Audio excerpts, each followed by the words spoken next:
Testing 1, 2, 3. Testing 1, 2, 3.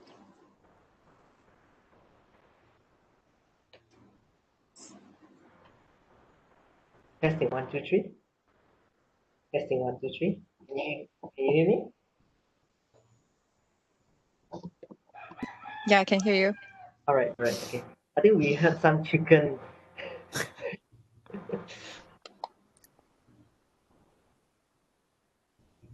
Probably those who just came in, you can mute yourself, or Ketchin can mute us all, and then those who want to, your turn to talk, you can unmute yourself. So we do a little bit of house cleaning today before we start our webinar in just a while. Right? Those of you just came in, welcome to Faculty of Business and Faculty of Pre-Graduation Webinar Semester 2 2020. I hope that all of you are in the right webinar at the right place. And you can open up the chat at your right side. And if you have any questions, if you have anything you want to share, you can just type it in, and our moderator, Cheryl, will be sharing it with us all later on, especially the questions to our speakers during the speaker session. All right. So those of you who just came in, you can mute yourself. With you from our organizer, Career and Alumni, Miss Catherine, to start our session.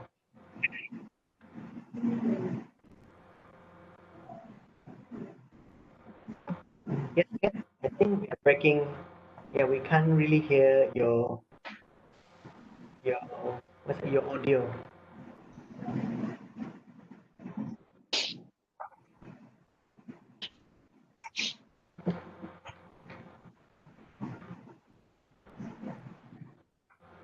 Right, we have our postgraduates and see Nyet also here there. Hi.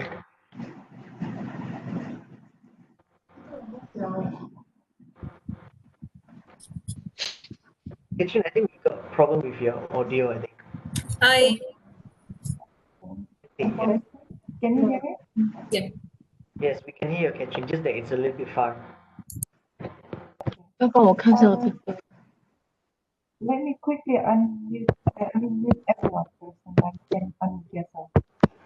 Okay.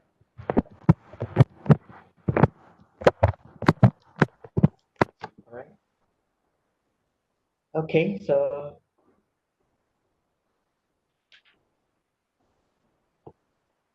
can we start? Kitchen? All right. Okay.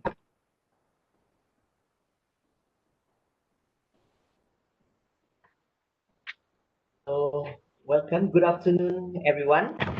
And a warm welcome to all of you to our first online webinar, Faculty of Business and Faculty of Humanities, webinar semester 2 2020. Normally we do this kind of event at the lecture hall, which we can face to face with each other. But this time is a very challenging and uncertain period of time for us all. And of course, this is a very good opportunity for us to meet and learn more about how we do webinar. So, without further ado, and of course, before that, we would like to welcome Professor Andreas Zinn, Dean, Faculty of Business, lecturers, Faculty of Business and Faculty of Humanities, managers, staff, alumni speakers, and our soon to graduates of semester 2 2020 Curtin Malaysia, and of course the graduates. Ladies and gentlemen, thank you for attending today's session. So without further ado, it is my pleasure to invite Professor to deliver Professor. Yes, it's great. So yeah, thank you for the welcome. Thank you for the introduction, the brief introduction. I'm waiting until all the background noise could be down to zero. I don't know. Either you again mute everybody before I switch on my Okay, let's micro. mute everyone for now. Okay. Okay, let's try to go on. It's really a great pleasure to join this meeting.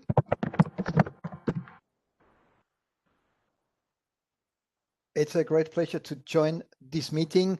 Today I have two hats because Professor Bina, our Deputy Pro Vice Chancellor, usually she chairs these events, pre-grad meetings. Today she is busy with other important meetings and obligations. So she asked me to send regards to you, and she asked me to give her speech on her behalf, which I of course agreed with pleasure. And later on, I will give you a few comments on the occasion of graduating, of finishing a study period, say as a dean of the Faculty of Business. Most of you don't know me. I am a youngster.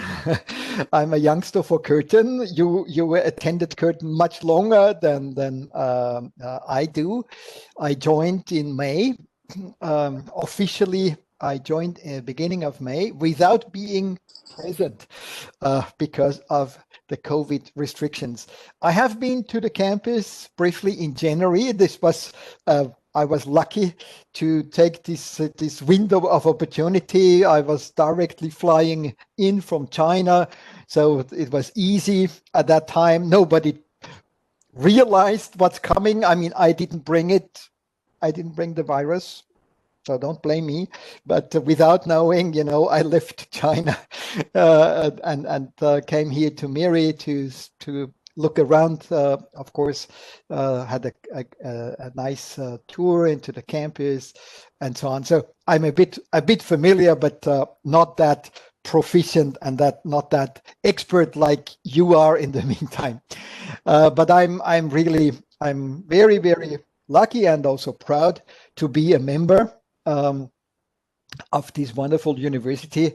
I've seen many things going on from learning, teaching. I mean, everybody contributed hard to quickly move from face-to-face learning interaction to this online distance mode. That initially I think nobody really liked it. It of course still creates some obstacles, but in the meantime, I mean, it's an opportunity to learn. And I mean, imagine if we would not have this, we could not even come together, have events like this one. So we take advantage, and we are looking into a future which is not certain, has never been, by the way. It's an illusion that we consider the good old days, everything was clear. I mean, at least not for all the generations that lived in the past century, the 20th century. It was not clear. It was not certain at all. Yeah. Okay. But before I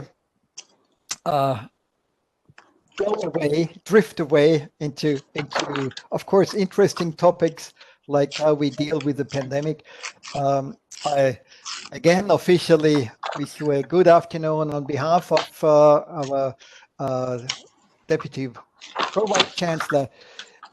wish you a very warm welcome to all faculty members, colleagues, students, alumni, and other guests that joined today. Dear students, I'm delighted to join you in this occasion to mark the final stage of your student journey at Curtin Malaysia, to share your sense of achievement at nearing the end of your undergraduate study and the joy of looking forward to your graduation. Indeed, this is a time to reflect on the good times and the tough times you have gone through, including the challenges I've mentioned before. I'm sure it has been both a challenging and also a rewarding journey. And you are probably feeling a great range of emotions. Relief that you have made it, pride in your abilities, and perhaps also a sense of trepidation as you think ahead to the future.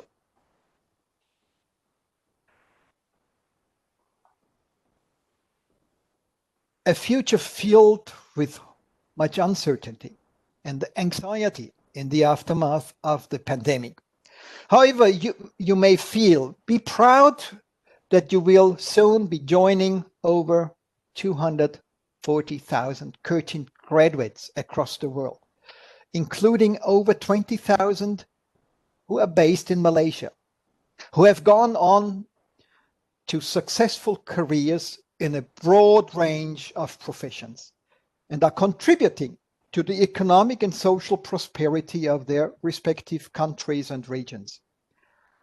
Of that number, close to 8,000 have come from Curtin Malaysia, befitting our status as Curtin University's largest international campus and global hub in Asia, producing graduates of a global caliber, much sought after by employers across the world. I shall not say much more, as I am sure you are eager to get on with the business of celebrating your achievement and learning from our distinguished alumni who have so graciously agreed to be our panelists this afternoon. But if I may, I would like to leave you these simple snippets of advice as you continue on your lifelong journey. And that is to always enjoy what you do, take every opportunity that comes your way, continually develop yourself, and always hold true to your values. And thank you for choosing Curtin Malaysia for your higher education. You have strived and achieved an amazing goal of getting a quality education here. I trust you will all do well in your final exams and that you will soon be rewarded with the incredible gift you have worked so hard towards and so much deserve. A world-class Curtin qualification that will be a major asset in your future career and the platform from which you will leap and grow. Do take advantage of the opportunity today to find out more about postgraduate opportunities here at Curtin Malaysia, if that is the path you wish to take. In these uncertain times where jobs might be scarce, at least until the world fully recovers from the economic devastation brought on by COVID-19, that might be a viable option for new graduates. Perhaps our alumni here today could shed some light on the current situation in their industries and, in their opinion, what the immediate and long-term prospects for new graduates entering the workforce are. But no matter what, we should always believe in the promise of a brighter tomorrow. In true Curtin spirit, we should always aim to make tomorrow better. As you go out there into the world, always remember Curtin Malaysia, your alma mater, and all that it has given you. I trust you will continue to be worthy ambassadors of this university, and I wish you the very best for the future and success wherever you may find it. So thank you on behalf of Professor Bina, our DPVC. Thank you. All right. Thank you once again, Professor Andres Zin, for the welcoming speech, welcoming all of us. Of course, there are a few keywords that are really important that we can capture, especially almost similar to yesterday's webinar with Faculty of Engineering and Science. That is the uncertainties, the uncertain futures. And then, of course, we love the advice from Professor Andres and together with our PVC and, of course, DPVC lifelong journey advice such as enjoy what you do, take opportunity, and then continue to develop yourself for the students, and then hold true to yourself. And it's really true. Hold true to your values. All right. So thank you so much, Professor Andres. And next, would like to welcome Miss Winnie, Senior Officer of Student Support, Student Services Department, to share some information on the graduation. Miss Winnie, the screen is yours. Hello, good afternoon, everyone. Good afternoon. I'm here to share with you some important information about graduations. Okay, first of all, graduation 2021 is planning to be held in April 2021, late April. Please check website on the latest date, yeah? So you are graduating soon, so what should you do? Okay, first of all, please ensure that you have completed all required units, including your MPU units. And then don't forget to update your formal name, your contact details, and your preferred mailing address in eStudent Oasis. Okay, only then you can complete the graduation registration. For your information, after the school approve your course completion, meaning that after you have passed your course, the Bentley Graduation Office will send you a notification of graduation registration via the official communication channel of Oasis. Okay, the graduation registration will be sent to you via official communication in Oasis. And then student with sanction will not receive any graduation communication.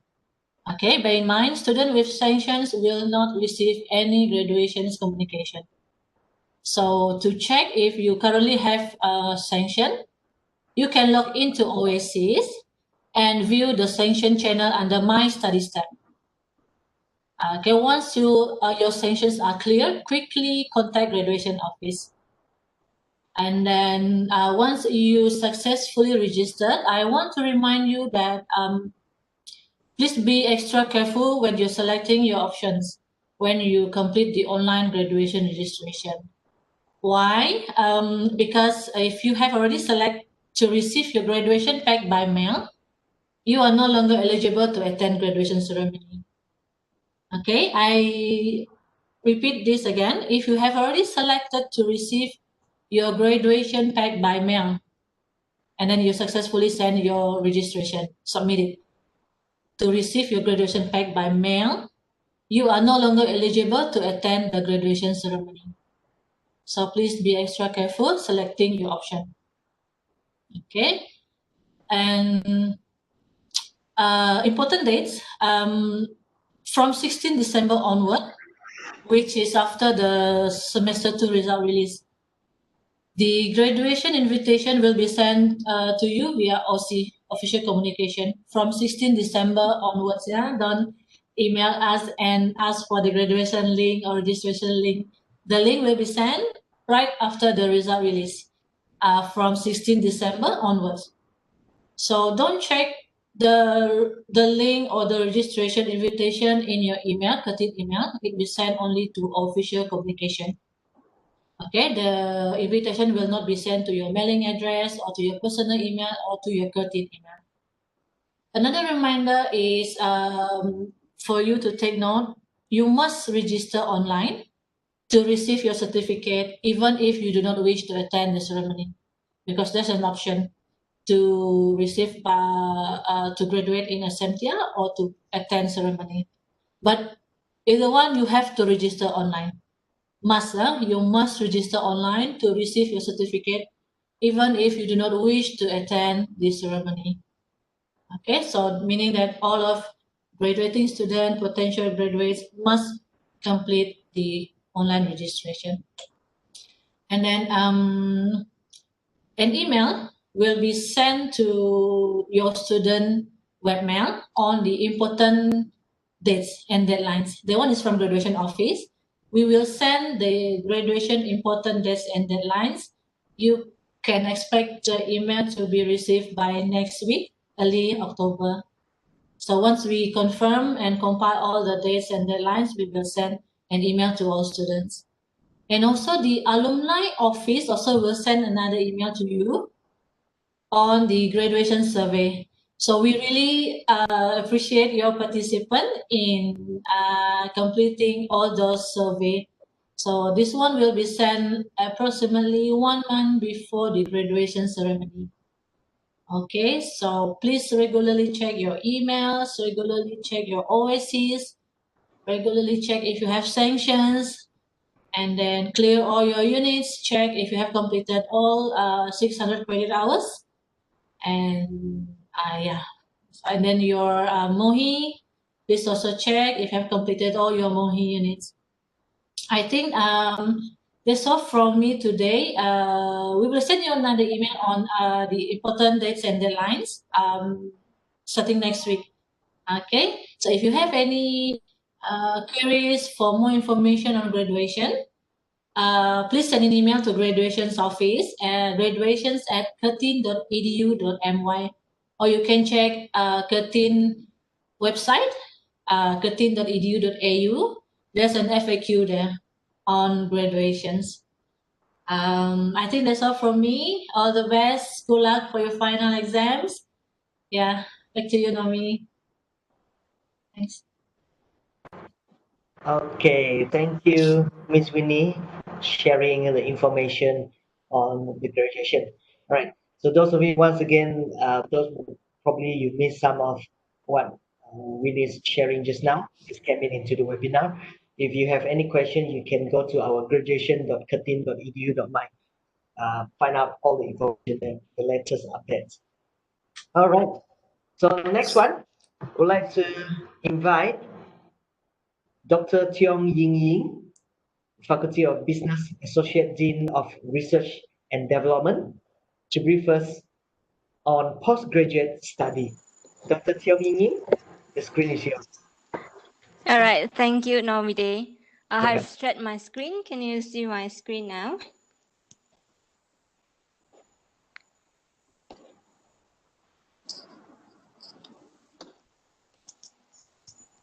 Okay. Hello, everyone. How are you today? I hope every one of you is doing extremely well. So I'm not Associate Professor Agus. I'm Tiong Ying Ying, the Associate Dean R&D of Faculty of Business. I see many familiar names here, and some of you have attended my class before, so I believe that you know me very, very well. So today I'm going to present to you on postgraduate scholarship on behalf of Curtin Malaysia Graduate Study. Okay. I'm glad to see you here, as it indicates that you are only one step away from finishing your bachelor degree, like what have been mentioned by Dr. Andres, and you are almost there at the finishing line. Yet, in the meantime, you are almost there at a very important junction in life, or roundabout, where you can head east, head west, southwest, or any directions as you deem appropriate, right? And of course, most of you may find a job submitting resumes to a few companies, attending interviews, and once the company chooses you, you will start working very soon. And today, I'm here just to provide you with another options that you may give a little bit, like a little bit more qualification and capabilities to choose the job that you want to do in the future. So what is that? Yes, an MPhil and PhD degree. MPhil and PhD degree offered in Curtin Malaysia is fully research-based. By studying MPhil or PhD, you are involved in market research or any research to investigate the issue in-depthly. We'll find the answer for the truth and provide recommendation to solve the issues, and eventually this will help you to enhance your research skill, nurture your social and communication skill through the research process itself, and help you to build up network in the society. And then you will work closely with at least 2 supervisors throughout your HDR journey, the higher degree research journey, and we'll be working together with your friend as well. So you don't have to worry, this won't be a lonely journey. Okay, and then apart from that, okay, the graduate studies does provide financial aid to the students. And this is the objective of our presentation today. Okay, we want to present to you about this postgraduate scholarship opportunities. And then there are 2 types of scholarship. First, the MPRS PhD Merit Scholarship. The graduate studies cover full tuition fee plus stipend allowance for 3 years. There are 25 scholarships available per year. And then if you have a proven excellent academic record, first class honors, you can apply for PhD directly from your undergraduate study. Okay, and then next year, the tuition fee coverage is 28,000 per year for Malaysians and 44,456 per year, ringgit per year for international students. And the scholarship will help you to pay your tuition fee in full and give you a monthly allowance up to 2,100 ringgit per month, monthly. So in sum, the average financial support is 4,492 ringgit per month for Malaysians and 5,805 ringgit per month for the international student. This is the amount in total, the financial support from the graduate study. And then for type 2 scholarship is known as CMPRS partial and few tuition fee scholarship, which 50% of tuition fee will be waived automatically, and this scholarship is mainly provided to MPhil students, and then you pay only half of the official tuition fee. Okay, you just divide it into 2, 50% discount. And good news is that as a Curtin graduate, you are eligible for this scholarship and will be prioritized. And there is a potential and possibility for you to convert to PhD with excellent progress. Okay, so next, if you are interested to apply for the MPhil or PhD study, or if you have any inquiry, you can directly email to graduateschool@curtin.edu.my. Okay, for all the general inquiries, or you may also contact, if you are from FOES, you can contact Prof. Ralph. Okay, if you are from FOB, you can contact me directly. Okay, or if you are from FOH, you can talk to Dr. Norai Sikin as well. These are our email address. Or you can also talk directly to the chair of graduate school or graduate study, Associate Professor Agus Sapatro. Okay, we're here to help you. If you have anything, you can just talk to us anytime. Okay. All right, that's all from me. Thank you.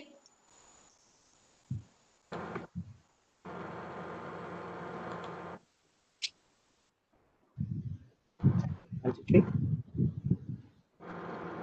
Testing. Testing. Testing. 1, 2, 3. Testing. 1, 2, 3. Right. Testing. 1, 2, 3. All right, testing. All right, can you hear me? Yeah. I can't unmute myself just now. All right.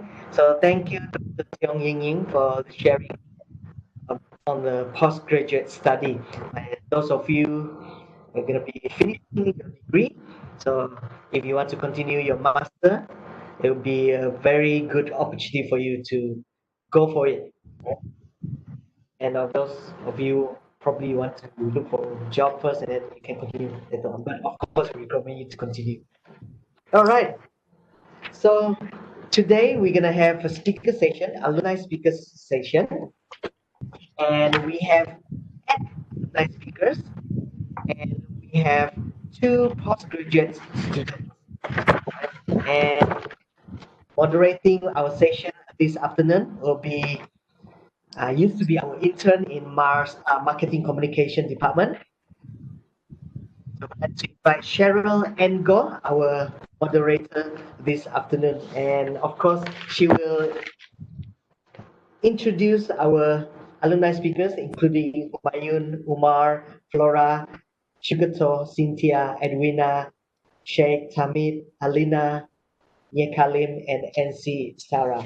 So before we start, we'd like to invite all of our lecturers, students, speakers, and graduate staff to turn on your video because we're gonna do just a screenshot, or we call it selfie nowadays.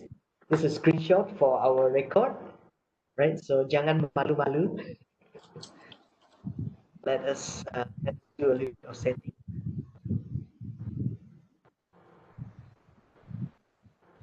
Right. Okay, smile everybody.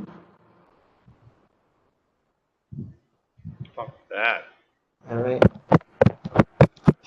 Okay. 1, 2, 3. We're gonna do the screenshot.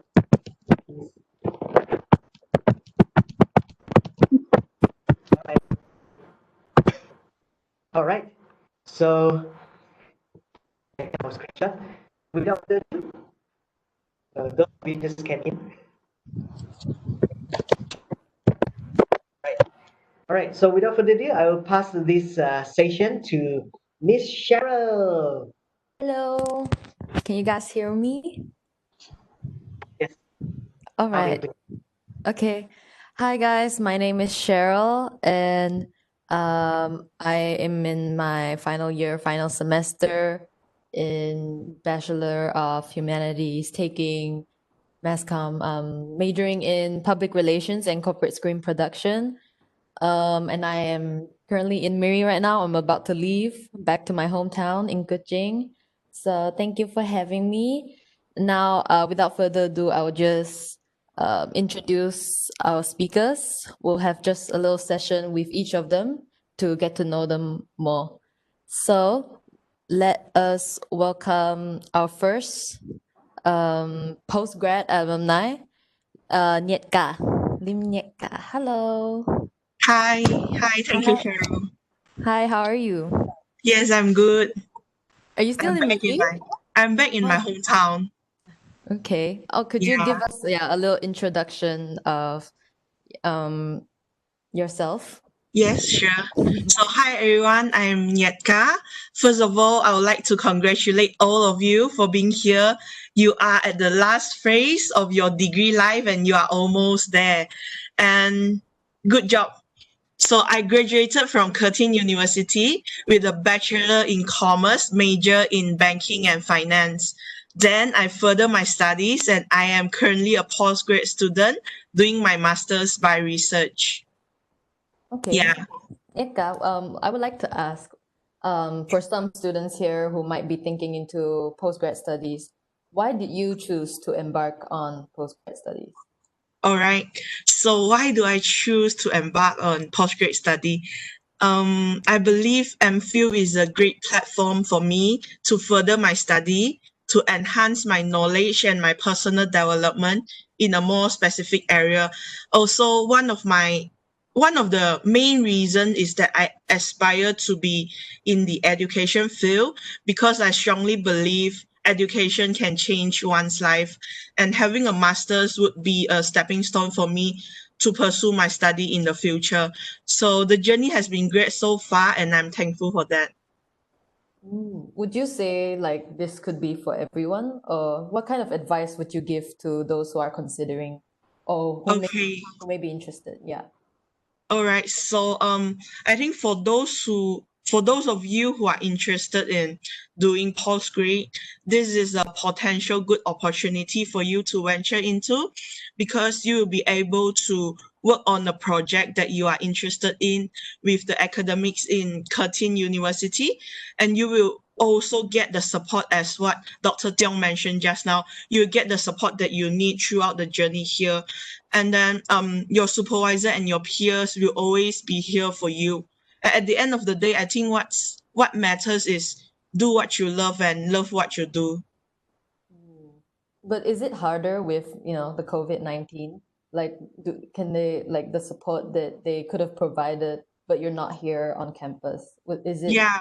Yeah. Okay. So with this COVID-19 pandemic, it's undeniable that it caused some problem, but with the support that is given by the school and my supervisor, I think it's going fine, and their support is really much needed, and they are doing good in providing that.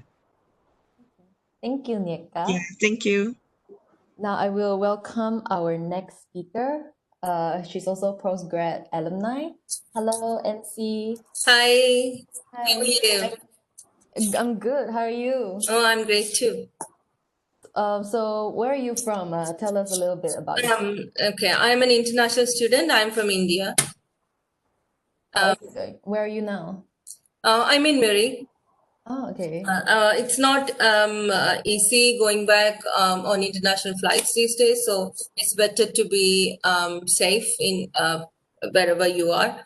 So fortunately, Miri is very safe for the last 3-4 months. It's very safe. That's good to hear. What are you taking in your master's?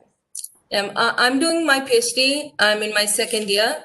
My PhD is on women's economic resources and intra-household decision making. So this is my second year. Okay. So has it affected you as well with the COVID-19 thing? Yes. Yes, in the sense, I have a family. So in my case, it was little bit difficult to navigate both my family life and PhD life. But then I have support from the graduate school, so it's okay. Okay. So what about you? Why did you choose to have a PhD? Okay. First of all, I always wanted to pursue knowledge. This is something that I always wanted to do. I have tried settling down in different jobs, industries, and I have never found any kind of fulfillment. I found the daily routine to be very dry. So I always wanted to be in the academic environment. So this is a PhD is now the stepping stone to the academic environment. Almost anywhere in the world, you need a PhD to enter into an academic profession. So that is my professional goal. Otherwise, PhD is a highly fulfilling journey. If you are creative, I would definitely ask you to consider doing post-graduation. Okay. Well, thank you very much, NC. Yeah, no problem. So could we just invite Professor Andreas Zinn to just give a little bit about for our postgrad alumni?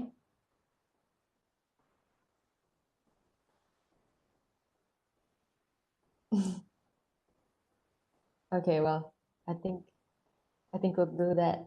Yeah. Hi, Professor Andreas. I think your mic is mute. Sorry. My antenna was in the wrong direction. No, but I suggest, if you don't mind, I don't want to interrupt now this panel session.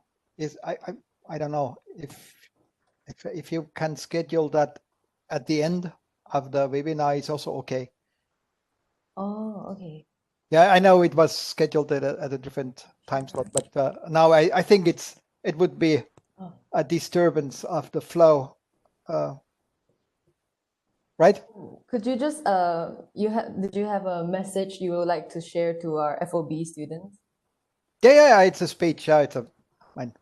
Okay. 7 minutes. So, but I think it's not appropriate now in the middle of the other speakers. Oh, I think that's okay because that will be our postgrad alumni today, just the two of them. So we can just have you speak a little bit, then we can proceed. Okay. Okay. I mean, It's not totally out of the blue. Look, and let me. I have only a picture, maybe a picture, a slide to share with you. Let me get that on screen first. So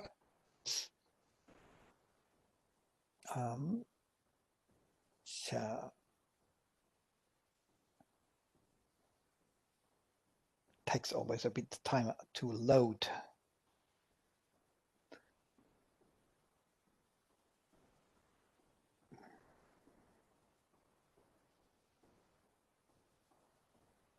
Okay, I think now it works, right? Does it? Can you see my it's Curtin Malaysia. Can you see that? Can somebody give me a feedback if it Yes. works? Okay, good. Yes, we can. Thank you.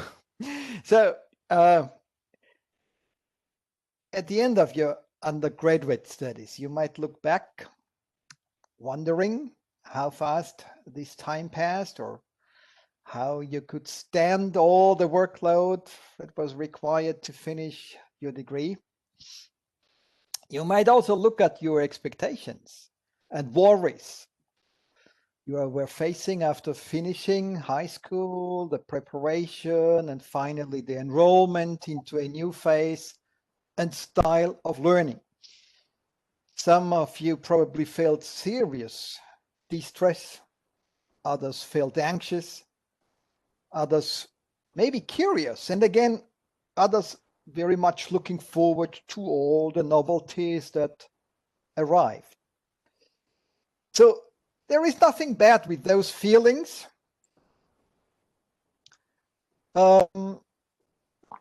We all have different views on that and different capacities to cope with change. So what we usually like to do to build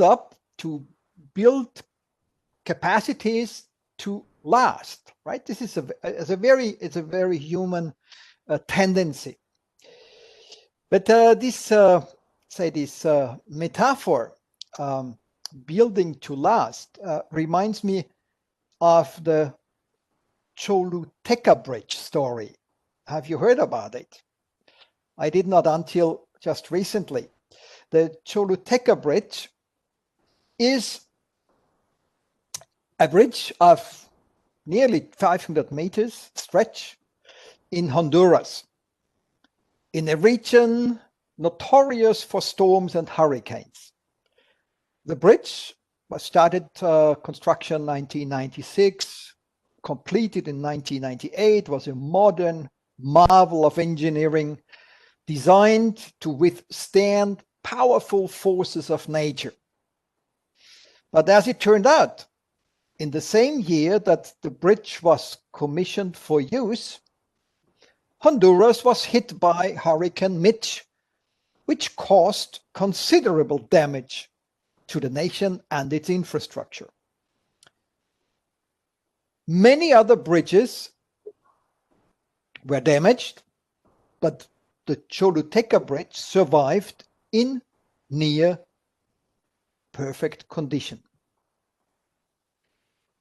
However, roads on either end of the bridge completely vanished, as you can see on this picture, leaving no visible trace of prior existence. More impressively, the Choluteca River, which is several hundred feet wide, had carved itself a new channel during the massive flooding caused by the hurricane. It no longer flowed beneath the bridge, which now spanned dry ground. The bridge quickly became known as the Bridge to Nowhere.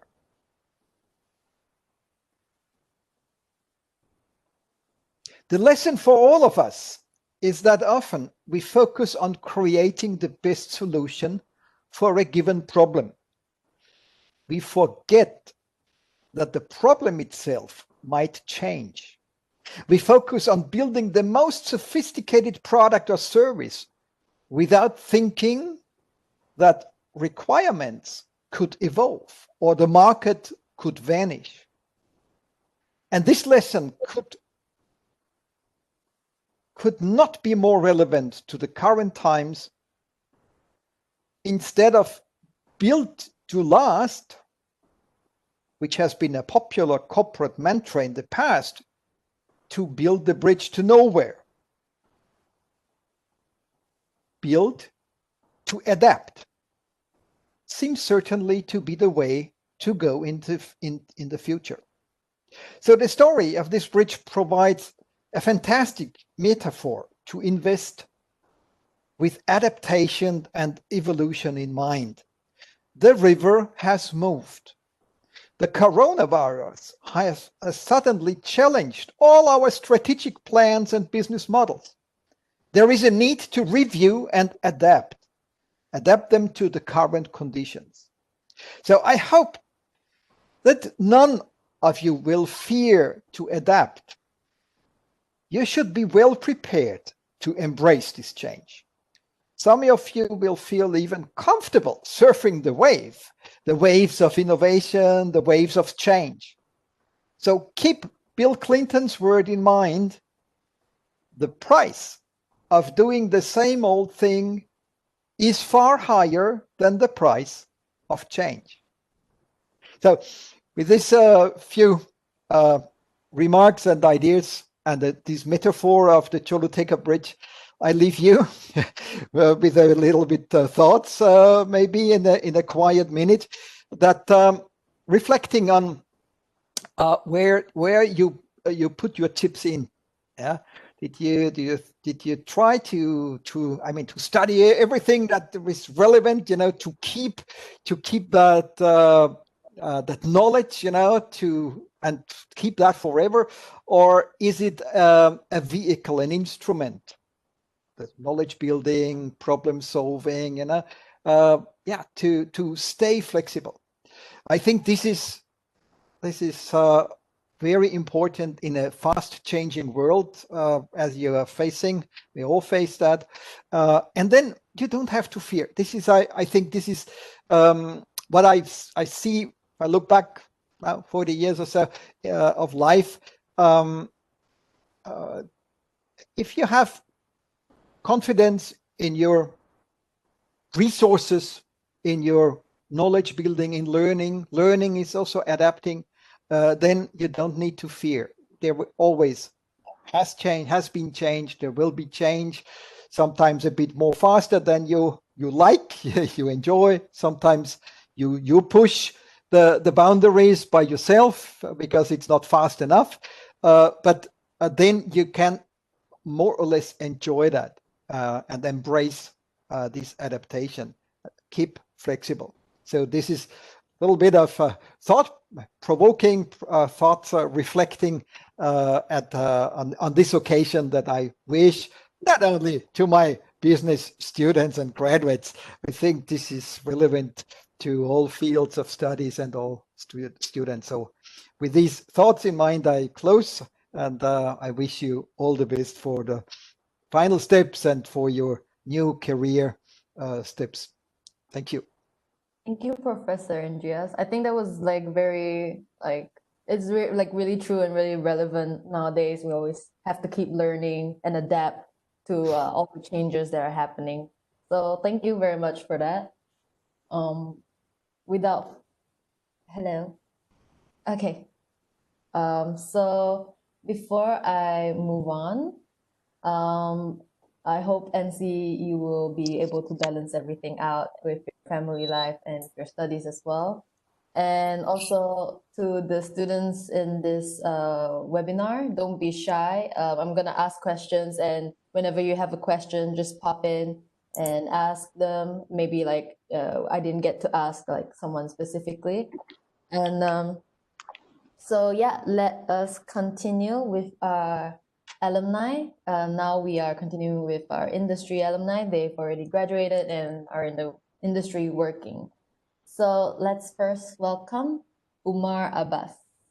Hi, Umar. Hi, everyone. Hi, how are you?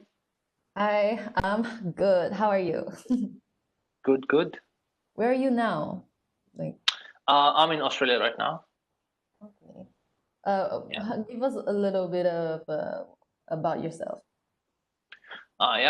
Basically I'm from Pakistan. I moved here back in 2018 to finish my master's. I finished my bachelor's from Curtin, Malaysia. Yeah, and I've been working as a tax accountant until yesterday, and I was offered a new position, which I offered last night. Did you It's accept an it? operations manager. Ah, Sorry? oh, you Yeah. in the same company and everything. No, it's not the same company. It's one of my old employers who wanted me back, and he offered me a higher position, so I took it. Awesome. Okay, Yeah. that's good to hear. Congratulations, by the way. Thank you. So you've graduated for a little a little while now. What do you miss most about 6 months. 6 months? Oh, okay. Okay, that's 6 not months ago, too yeah. it's still not too much. You Yeah. graduated from masters, right? Yes. Yeah. So what do you miss about your uni life so far? I think it's connections. Connections can be with your friends, with your lecturers, with curtain staff, and I miss the connections that I've made. I'm in touch with a lot of them, and they have been very helpful in finding jobs around. A lot of them are with me here in Perth at the moment. That's So good. making connections is very important when you're in uni. Okay. So like you just graduated 6 months ago. So your first year working experience, you haven't reached a year yet, right? No, I've been working as a records manager for almost 2.5 years, Okay. almost 2 years. Yeah, so when I came here, I started working part-time as a records manager for a small company. So I pretty much have over 2 years experience. Yeah, but yeah. How was the experience like after you graduated and you had to balance it out with your master, right? Yeah, when I was studying, I had to balance my education and my working life, which was a bit tough because my master's was completely on.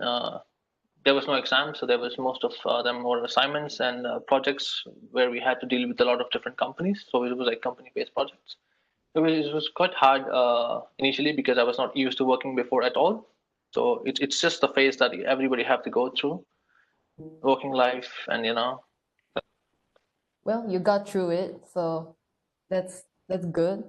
What about were there anything else like other challenges or challenges. I hadn't really faced like any in particular. Yeah, nothing that I can really recall. It was quite okay. It's just hard to balance time between your studies and the work-life balance. That's all. And how about now with okay. You'll get through it. yeah. How So about now when with I'm COVID? Sorry? COVID. Yeah, COVID. COVID was the reason I lost my first job, where I was working as a records manager. It didn't really hit us in Perth in particular, but my employer was keen on closing down for a while, longer time.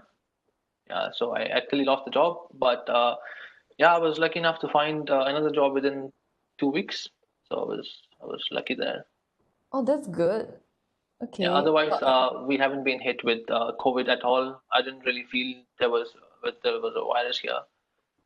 So we're quite safe, yeah, at the moment, and I hope it keeps going like that. So for you were COVID-19 did impact you in your work and your career. Yes. What Yes. kind of advice would you give to like our soon to graduate students? Soon to graduate. One thing is very important. Before you graduate, I would say start applying jobs. Yeah. The mistake I did when I graduated from my bachelor's, I did not apply for jobs until I graduated. So it took me a lot of time. I was unemployed after my bachelor's. So if it's great if you start applying maybe in your last semester, so that by the time you end your uni life, you might land a job. So there's no waiting period in between. It's very important. Because I was waiting, I was lazy enough not to apply again. That's how I wasted a lot of time. So my advice is start applying jobs now, and I hope you all get good positions. Okay. Well, all of us are in our last semester. So you heard Umar, we got to start applying for jobs now. Well, thank you, Umar. I guess we'll move on to our next speaker.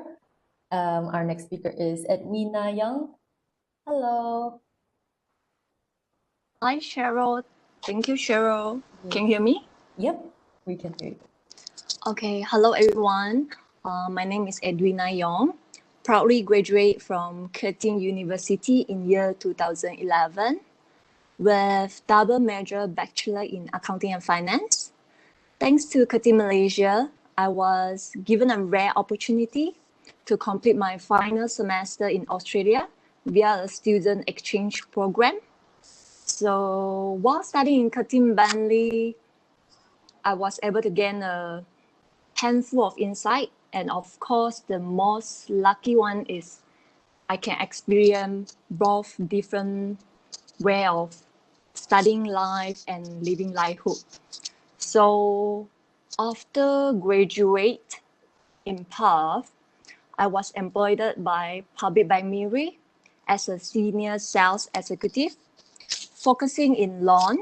Okay, so I complete this experience in Miri for about 2 years before transferring to Bintulu for another career path. So after leaving Public Bank, I joined hand with my business partner. So I started my first expedition in business industry. So actually, we are a group of young entrepreneurs. Okay, so hand is all about new and risky, but nonetheless, it's a very exciting change in my career path. So I'm currently doing some business in Bintulu.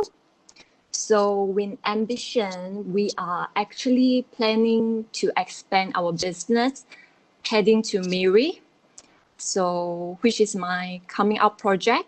So I hope everyone can show me some love by that time and support. Yeah. So what were you doing? I mean, like now, like the business that what does it do? Oh, okay. So actually, I'm a company shareholder come director. I'm working with YH1 Intelligent Group. So actually, this company is managed a group of subsidiaries under the brand. So our company lines of business includes like food and beverage, entertainment, accommodation, and supplies. So like I say, I'm very quite ambitious. So I like to have a hand in all sorts of businesses. So I believe that a person can never stop learning and being in a multi-focal enterprise. So allowed me to expand my people relation and also my experience, so I can find out what am I truly passionate about. Yeah. Okay. Well, we'll check it out when they come to Miri. Oh, sure. Yes. Thank you. So what do you miss most about your uni life? I miss the most about my uni life. I can say I miss my Curtin lecturer. Not to start up to anyone or anything, but it is mainly because before being just a lecturer, they were my mentor. Okay, people who share real life experience and gave us advice that no one in the real world wouldn't share. So knowledge and wisdom that make me the person I'm today. So thank you from my bottom of my heart, all the Curtin lecturers. Yeah. Oh, that's very nice to hear. Yeah. So you said you come back in public bank after you graduated. So how was your first year working experience for you? Were there any challenges that you faced? Yeah, so actually during my first job as a senior sales marketing executive, I lack of real life experience and did not have any business connection. So being so new in this workflow, so I have no idea where I should start and where can I seek advice. So this all I learned, and I found that the importance of networking. So during lunch break and early start, I would try to put myself out there. Okay, so be friendly with other staff, learn from people, especially through communication or visualization. So everyone must have something for us to learn. Yeah, so the most important for me, right, is we have to put the shyness behind you. So if your intention is to improve and go forward, yeah. So of course, 2 brains are always better than 1. So never underestimate the power of networking. So yeah, I understand like especially this generation, a lot of us are pretty soft-spoken and shy. Yeah, So, a bit shy. and we have to, when we get out there, so we have to push ourselves out of our comfort zone, like actually Yes, talk that's to so people. true. Yeah. Okay, but yeah. What about COVID-19 now with your new, because it's quite new with your company now that you just started out. Did COVID-19 like affected it? Or? Yes, actually, COVID-19 heavily affect our business, our sales drop, and affecting our final year report, especially during the MCO. Salaries and all the expenses are still need to be forked out of from the pocket, even though our business was forced to close down during the MCO. So as because some part of our business is under entertainment field, so this also decreased the foot of traffic and the quarantine. So this have been tightened up our cash flow. Okay, but we also have grown from this experience. Although we did make a loss, especially this tough period, but we managed to enhancing those planning and further improving our business, yeah, during this closure time. Yeah. So there is good and bad that came with like the good is that this happened like so abruptly, but then now you can prepare in the future if anything does happen. Yes. So do you have any advice to give, like especially people who are interested in entrepreneurship, starting up a business? Like, do you have advice to give them now, especially with COVID-19? What should they do? For me, make sure you choose a field that you are most passionate about. Don't choose a field that you are most pleasant with, because most of the time you will get bored over time. Sometimes choosing an option that scares you the most will help you grow the most. Yeah, so but having to say that, always do it within your means. So I would advise to avoid to choose an industry that is currently heavily affected by this COVID pandemic until the time pandemic may be resolved. So try to always think outside the box, because as I know, not everyone fit every industrial. So try to choose something that you believe you can excel in and put your dedicated time and effort. Yeah. Okay. Thank you so much, Edwina. Now we will welcome our next alumni speaker, Humayun Babar. Hello, Humayun. Hi, how are you? Hi, I'm good. I can't see you. Or maybe. Yep. Okay. Now you can. Okay. Hi. Yes. Hi, how are I'm you? well. How are you? I'm well. How are you? I'm good. I'm good. I'm being asked a lot of that. Yeah, I can see that. So where are you now? I'm in Karachi, Pakistan. I'm working at EY, Ernst & Young, as an audit senior and in the assurance department, specifically in audit. Since the last 2 years. It's about to be 2 years now. So, and I'm looking at various clients and working via traditional audit tools and also the latest digital audit tools, data transformation. That's my niche here in EY. Mm. Yeah. So it's been almost 2 years. So Almost 2 years. Yeah. So what do you miss most about your uni life? Or there's nothing you Used miss? to be no. I mean, you see, initially when I started my work, obviously I used to miss quite a lot of things. The work pressure. There was no work pressure. The most you had to do was submit assignments and our assessments on time. That's it. Pull all-nighters in the ICT lab or in library, old library. That's it. But that used to be fun as well. But when you get to work, there used to be quite a lot of extracurricular activities. I personally used to participate in MUNs, debating, and other activities. So there used to be a lot of things to go around with.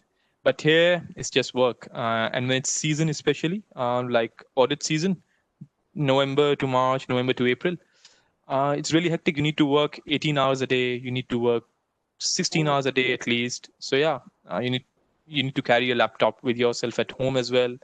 So it's work, work, and work. So yeah, life is just work basically. Has it always been like that, or like how about COVID-19? Like, did it No, it change was same. anything? No, it made things worse because during COVID, it was work from home for around 6 months, from March to end of August. So we used to work from home, and when you're working from home, basically it seems like you're working 24 hours round the clock, because your partner, your director, your manager can even call you at 12 a.m. and say that, could you please put these files, or could you please check these files? So yeah, things got worse, but there was no financial impact due to COVID-19 as far as our firm is concerned. Yeah, promotions may get delayed a bit, but otherwise, I think this is the benefit of audit firms. There's job security, and obviously companies need to get audited despite COVID-19. So we are at no risk. Let's just say that. Okay. You everything's still safe. It's just that Yeah, everything's more safe, hours are but it's put just into now. Yeah, it's just that I think if you need to stay intact, if you need to be afloat, what you need to do is in firms, especially, there have been obviously various redundancies in firms as well. Many people have been fired across the globe, and audit firms as well. What you need to do in such crucial times is that you need to keep yourself updated. You need to ensure your continuous professional education goes on, because otherwise you will lag behind other people, because the competition is quite tough when it comes to audit firms as well, because every finance graduate wants to get in audit firms, especially accounting graduates. So just ensure that you complete your professional qualifications. For example, before joining EY, I started my ACCA and my CPA, and then I completed both of them within my first year at EY. And then coming here, because my niche is data transformation, so I ensured that I completed my CPA US's data analytics certification as well. So if you tick all the boxes, hopefully if nothing goes around against you, you will be safe. Okay, thank you. So how about let's go back to when you just started out, your first year working experience. You're fresh and everything. Were there any challenges that you faced during that? Yeah, there were quite a lot. Obviously, your first week, you're nervous because you do not know what to do. I just had brief internships, one at KPMG Malaysia and the other at a petrochemical back in Saudi Arabia. But permanent work or permanent job is something else. The pressure is something else, because they expect you to deliver from day one. So obviously I was unaware of EY's tools, EY's methodology, and this all was everything was new to me. But yeah, when I joined, I was lucky enough, I was fortunate enough that my niche, data transformation, was also new for EY. It was a new thing for everyone. So I just jumped in, and yeah, that's it. They learned something from you, you learned something from them. Yeah, fortunately. But in general, when it's your first year, just try to, my advice would be, try to leave a good impression. Because what normally people tend to do is, They pick up their bags, leave at 5, leave at 5:30. When you're new, you need to put in an extra effort. You need to walk an extra mile because it's not an icing on the cake. Let's just say that. So you need to put in extra effort. You need to ask for work. No one will provide you work. Just remember that, and no one will teach you. In the era we live, no one teaches you. You need to ask for work. You need to learn yourself. Everything is at your fingertips. You have Google. You have your internal web-based learnings. You have everything. You need to go an extra mile. You need to put an impression. You need to make people feel that I know, and you need to tell them what you do not know, so they can teach you. The more you stay silent, the more you will lag behind. So that's one thing I learned from my first year, from my first month, and that's what I'll advise as well. Thank you so much, Humayun. You're welcome. Let's move on to our next speaker, Flora Janting. Hi, Flora.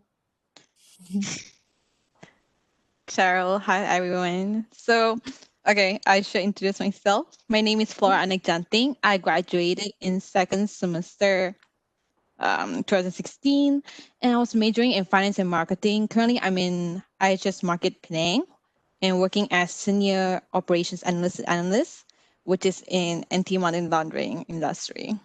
Okay. So, what do you miss most about your uni life? Well, simply, I miss the simplicity, honestly, and the people such as my friends, my Toastmaster family, and everyone who I met during my time when I was a Curtin career ambassador. That was fun. Okay. So I guess it's really different now. Like it's more simple, and then it was more simple times, and then now it's like, oh, everything's like more hectic. So how about your first year working? Yeah, definitely. Before it was just classes. Yeah. Yeah. How about your first year working in the industry? Were there any challenges that you faced after you graduated? My first year of working, my first job was in Thomson Reuters as a risk analyst. No much challenges, but if there was a challenge, it would definitely be the workload, because we have like a big project when I first started and a very tight deadline. But even so, everything was bearable, everything was fine because I had such a great team and supervisor. So I was lucky in that part. I think for you, like your communication skills are pretty good as well. So like in that sense, like you probably got along with everyone like fine as well. So how about COVID-19 now? Did it affect your career? Luckily it didn't affect my career, but I know that it affected my old job and my previous company, because currently I'm in a different company. My old company affected like a lot. I heard a lot of people was being fired, but for my current company, everything was good. Nothing impacted. It's only working from home. The only challenges was definitely communications, because it's so hard to do projects when you're communicating online. Okay, yeah, that's true. So what about your advice? Do you have anything to give for our students who are going to graduate too when they're looking for a job? Okay, what Humayun said earlier was I have to apply, and like all those advice he said, yeah, please take note. And then what I want to add on is definitely polish your resume, polish your cover letter, and last but not least, your LinkedIn profile, because it does work. I do have job offers through my LinkedIn profile while I was in uni. And cover letter is important as well, because for my first job, my HR told me that it was the cover letter that really stood out. So really polish everything, guys. Bring your A game. I think like even myself, actually, I don't know if everyone else, I don't know what like a cover letter is. What is like a cover letter? A cover letter is like, how do I say this? Okay, if you're, I'm not really good at explaining it, but I remember when I was still in my final semester, one guide that really helped me was, rather than researching on how to write a cover letter, it's best to type in the search bar that how to write a paying letter, because that one is more effective than the normal cover letter. Yeah, that is like the golden mantra, guys. Yeah. Okay. Thank you so much for just Google it. I'm serious. No problem. Okay, copy paste everything. Okay, so let's welcome our next speaker. Welcome, Sugar. Hi everyone, my name is Sugar and I completed my studies in Curtin in semester 1, 2017. I graduated from Bachelor of Commerce, majoring in Marketing, Tourism and Hospitality. I'm currently on a break from working in Club Med Gerating, which is an all-inclusive resort, and I'm currently back home in Miri. Oh, okay. So, so it's been like I remember you in 2017, and it's been quite a while since you graduated, Yep. actually. Yep. So, what did you miss most about your uni life? So I've been active in 2 organizations since my foundation year, which is Orientation Leaders and also Curtin Volunteers. And so I've been in these 2 organizations throughout my uni life. So they've been a big chunk of my whole journey. And I guess that's what I miss the most, like, good old days. I do agree. Like, I feel like every student should come, like, when they come in, they should join like an organization like that to really grow and learn. And then you have your own family there as well. So yeah. How about your first year working experience in the industry? So actually, right after I completed my studies, I participated in a winter work and travel program in United States.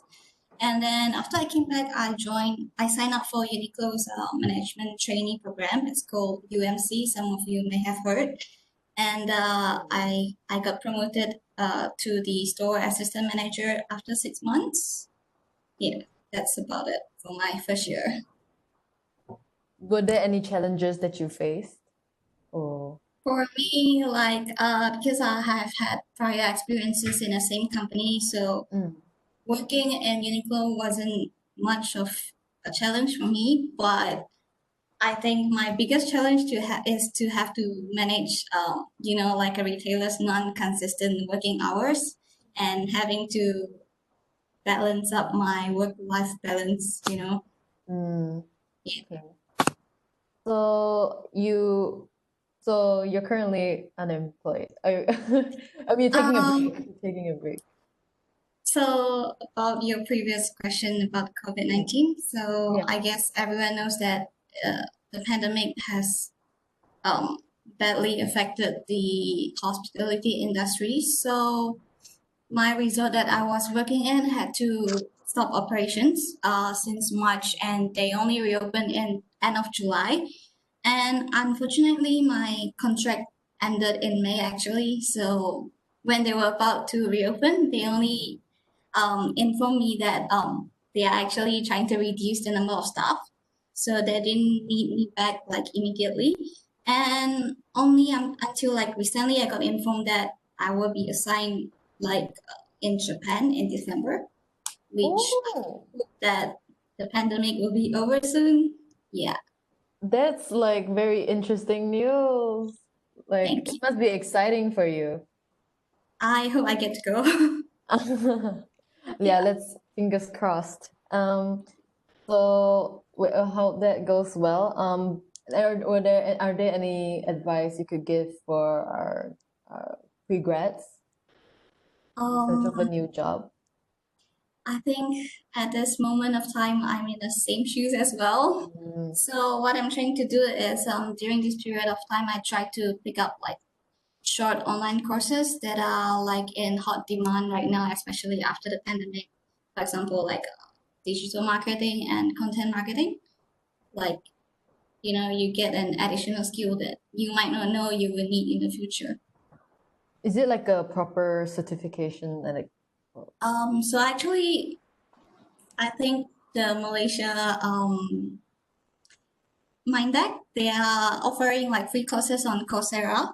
So you can apply for short courses and then they will issue you like a certificate from Coursera itself. Okay, Yeah. interesting. Thank you. Thank you Thank you. for that. So we'll welcome our next speaker, Cynthia Chong Jiapei. Hi, Cynthia. Hello, everybody. Good afternoon. Hi, how are you, Cynthia? Yeah, I'm doing well. Thank you for asking. Where are you now? Actually, I'm in the office. I'm at Kota Kinabalu branch here, which is my office. I always have to check in every single day. So I'm in one of the one of the meeting room here. Could you tell us a little bit about yourself? Okay, I'm Cynthia. Once again, this is my name, and I graduated in 2018. That was about 2 years ago, and I joined Public Bank in October 2018. It's already 2 years that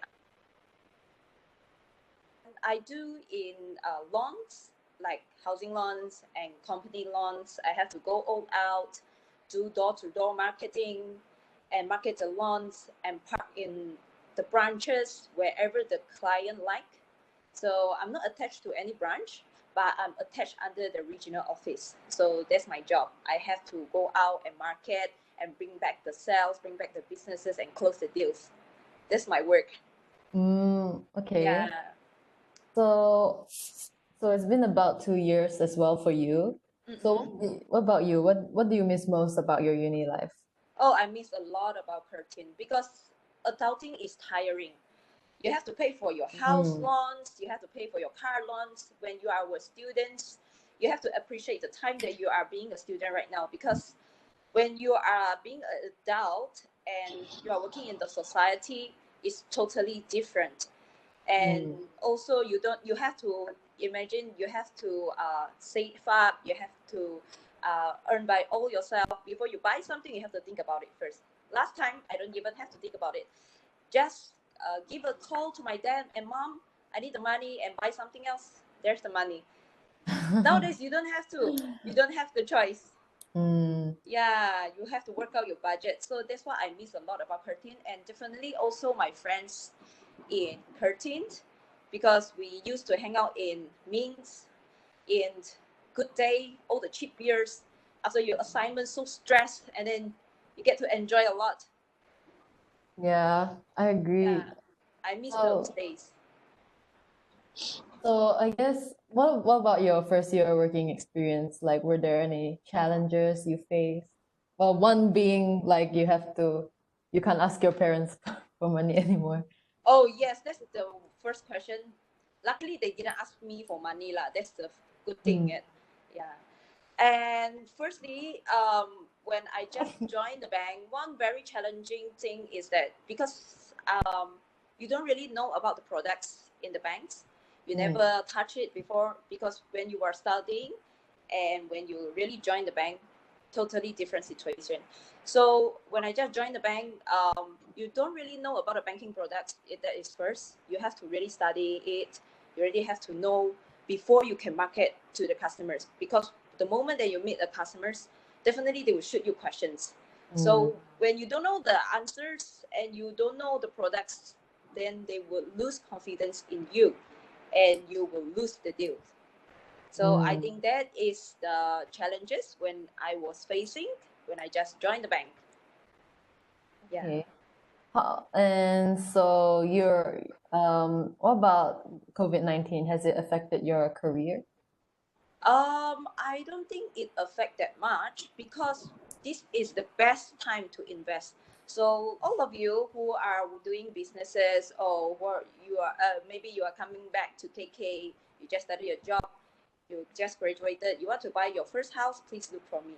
I can show you my name card later, because this is the best time for you to invest the property, because the market value has gone down by 20 to 30%, and the sub-sale market right now is doing very, very well, because now the government actually also introduced the house ownership campaign, so you will get the benefits from it. during this time. A lot of promotions is going on. How long do you think it will last for? The house ownership campaign is until next year. I think it's until March 2021. So I think this is the best time because the interest rate has been very low since 2007. So it has been a very low interest rate. So easier to get your loan approved, and also the installment is kind of low as well. Okay. So that's my piece of advice. Oh, okay. Thank you so much, Cynthia. Thank you. How about like if they're pre-grad, when now they're looking for after they graduate, when they want to look for a job, or about any advice there? Yes, I do, because my sister also just graduated from Indie College. So I will do the same thing to you, the same advice. You really have to go extra miles when you're trying to get a job, especially you people are just graduated and you are in a very competitive market, because not many companies are really looking for fresh graduate. Fresh graduate, because you don't have the experience. So how can you stand out from the market? For those people who have experience, how can you stand out from them? Firstly, you have to be very, very confident. And if, let's say, you, mostly people, they will go and look for job on LinkedIn, and also like Job Street. So if you don't get the reply, maybe you can start by submitting your resume in hard copy directly in person, hand in your resume to the company that you're really interested in. And that's how I did it, and that's how I got my job. Okay, thank you so much. That's great. Okay, thank you, Cynthia. So we will move on to our next speaker. They've been waiting for quite a while now. Hi, Tamid Hassin. Let's welcome you. Hello, Hey, how Cheryl. are you? I'm good. How's it going? Can you hear me clearly? Yep, we can hear you just fine. So how about you? Tell us a little bit about yourself. Okay, so I'm originally from Bangladesh. I joined Curtin. I did my foundation. I graduated in sorry, hold on. I graduated in 2018, and right after I graduated, I moved to the States.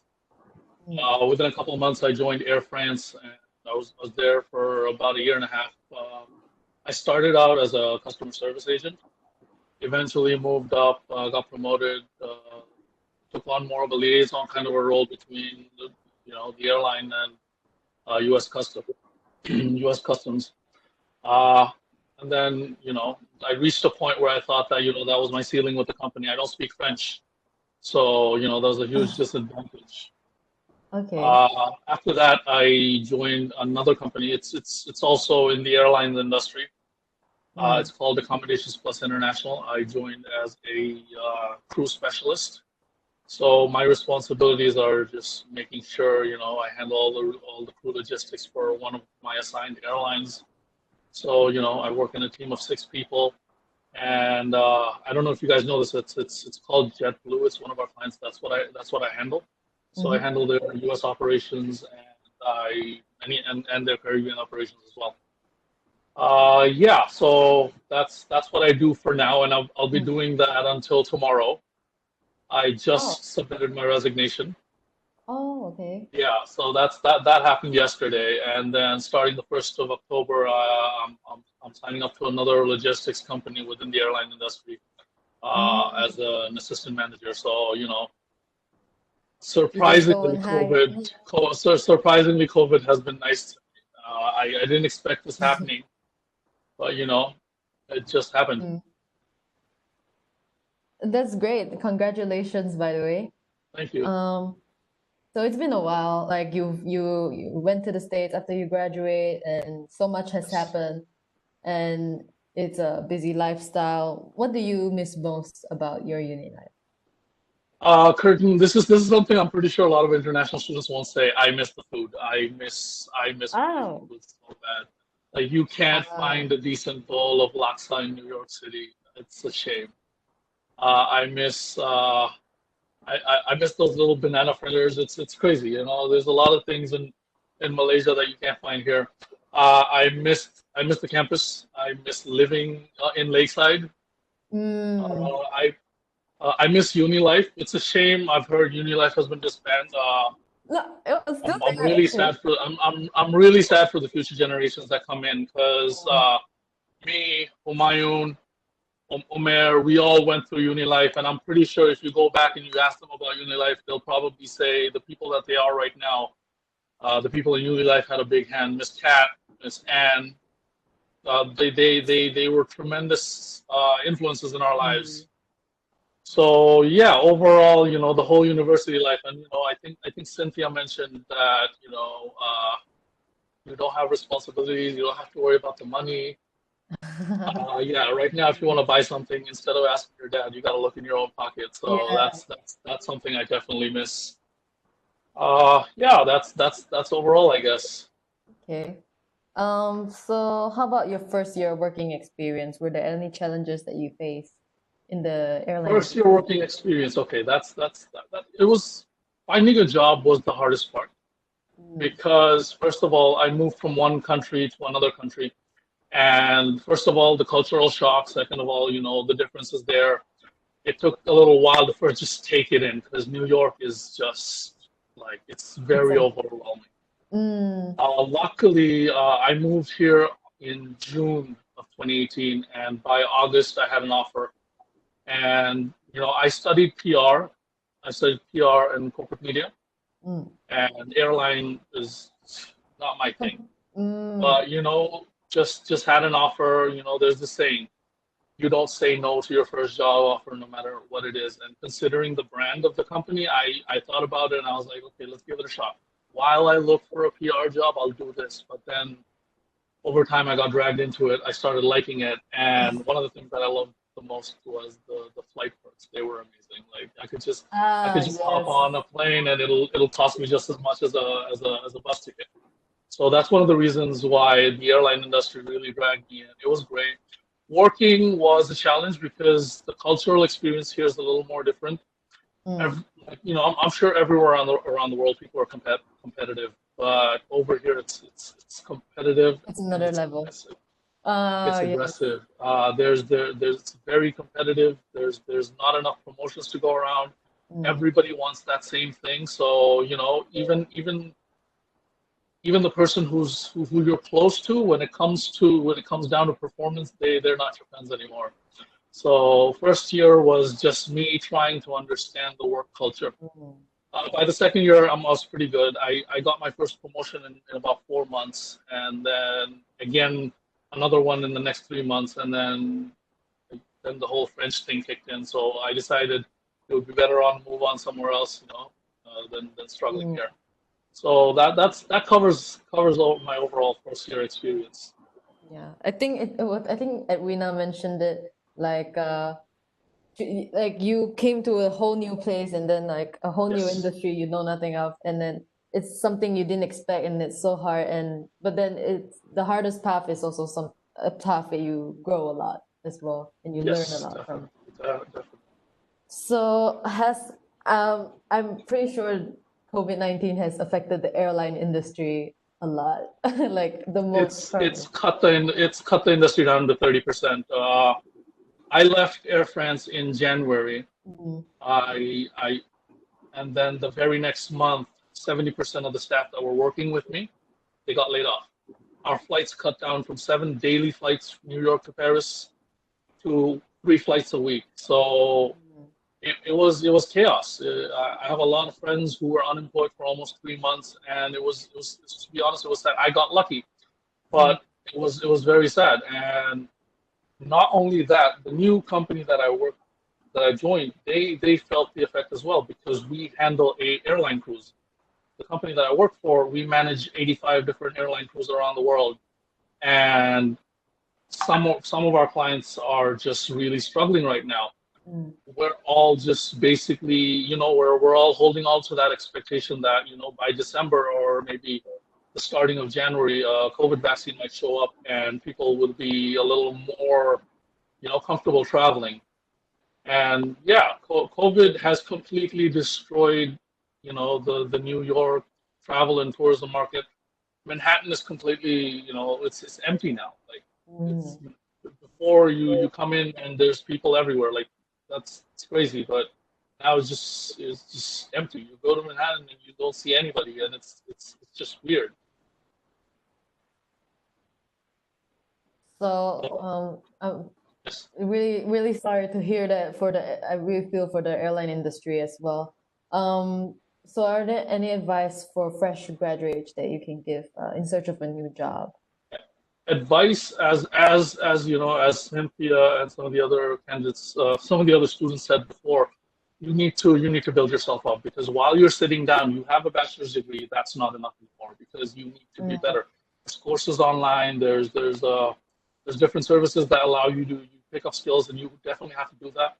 You really need to keep a LinkedIn profile. I'll tell you something that I've done personally. I've been shameless on LinkedIn.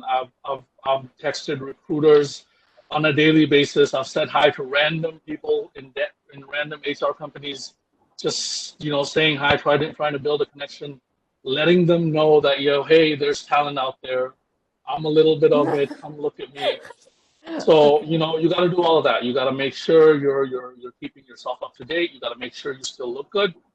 I look good, I mean, in terms of resume. And then at the end of the day, use this time to build those connections, and that's basically it. And one more thing is, not only in the airline industry, it doesn't matter where you are, what banking or whatever you're doing at the moment. Right now, there's a shortage of jobs. So it's very competitive. So if you're, the average wait time after you graduate is about 6 months to get a job, which is normal. Now you might end up facing 8, 10, even a year. So, just be sure that it's not you who's not qualified. Just don't take the pressure. Don't let it be an overweight that you can't take anymore, because it's not your fault. Okay, it's the industry. Everything's dying. So, give it some time. Make sure you're up to date, and then when all of this passes by, there's definitely something ready for you, because you're a Curtin graduate. It didn't happen overnight. You spent 3 to 4 years on this. You're definitely qualified. You know what you're doing. It's just right now you need to wait for that opportunity. That's basically it. Just have a little bit of patience. Okay. Thank you so much, Sheikh. You're welcome. Yeah, so without further ado, we move on to our last but not least speaker, Alina Haseman. Hello, Alina. Hi, Cheryl. How are you? You've been waiting, right? Yes, I've been waiting, and I'm sure everyone else has been waiting as well. Like the final speaker. Yes. Here I am. Okay. Right. Hi, everyone. My name is Alina. I graduated as the same course as Tamit. That was in Bachelor of Arts in Mass Communication. So, yeah, I'm currently located in Kuala Lumpur now. I was studying in Curtin from 2014 to 2016.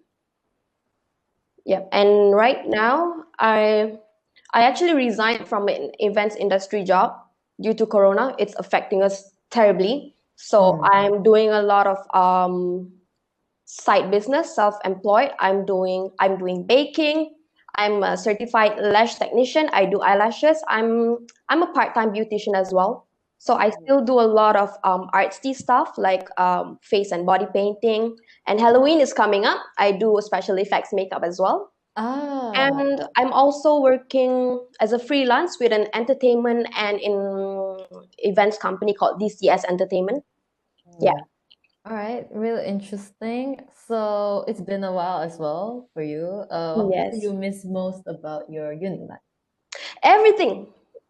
I miss from 2014, 2015, 2016. I think my life in Curtin was great. I enjoyed every single moment. I was truly grateful that not just was, I still am truly grateful that I actually joined mass communication.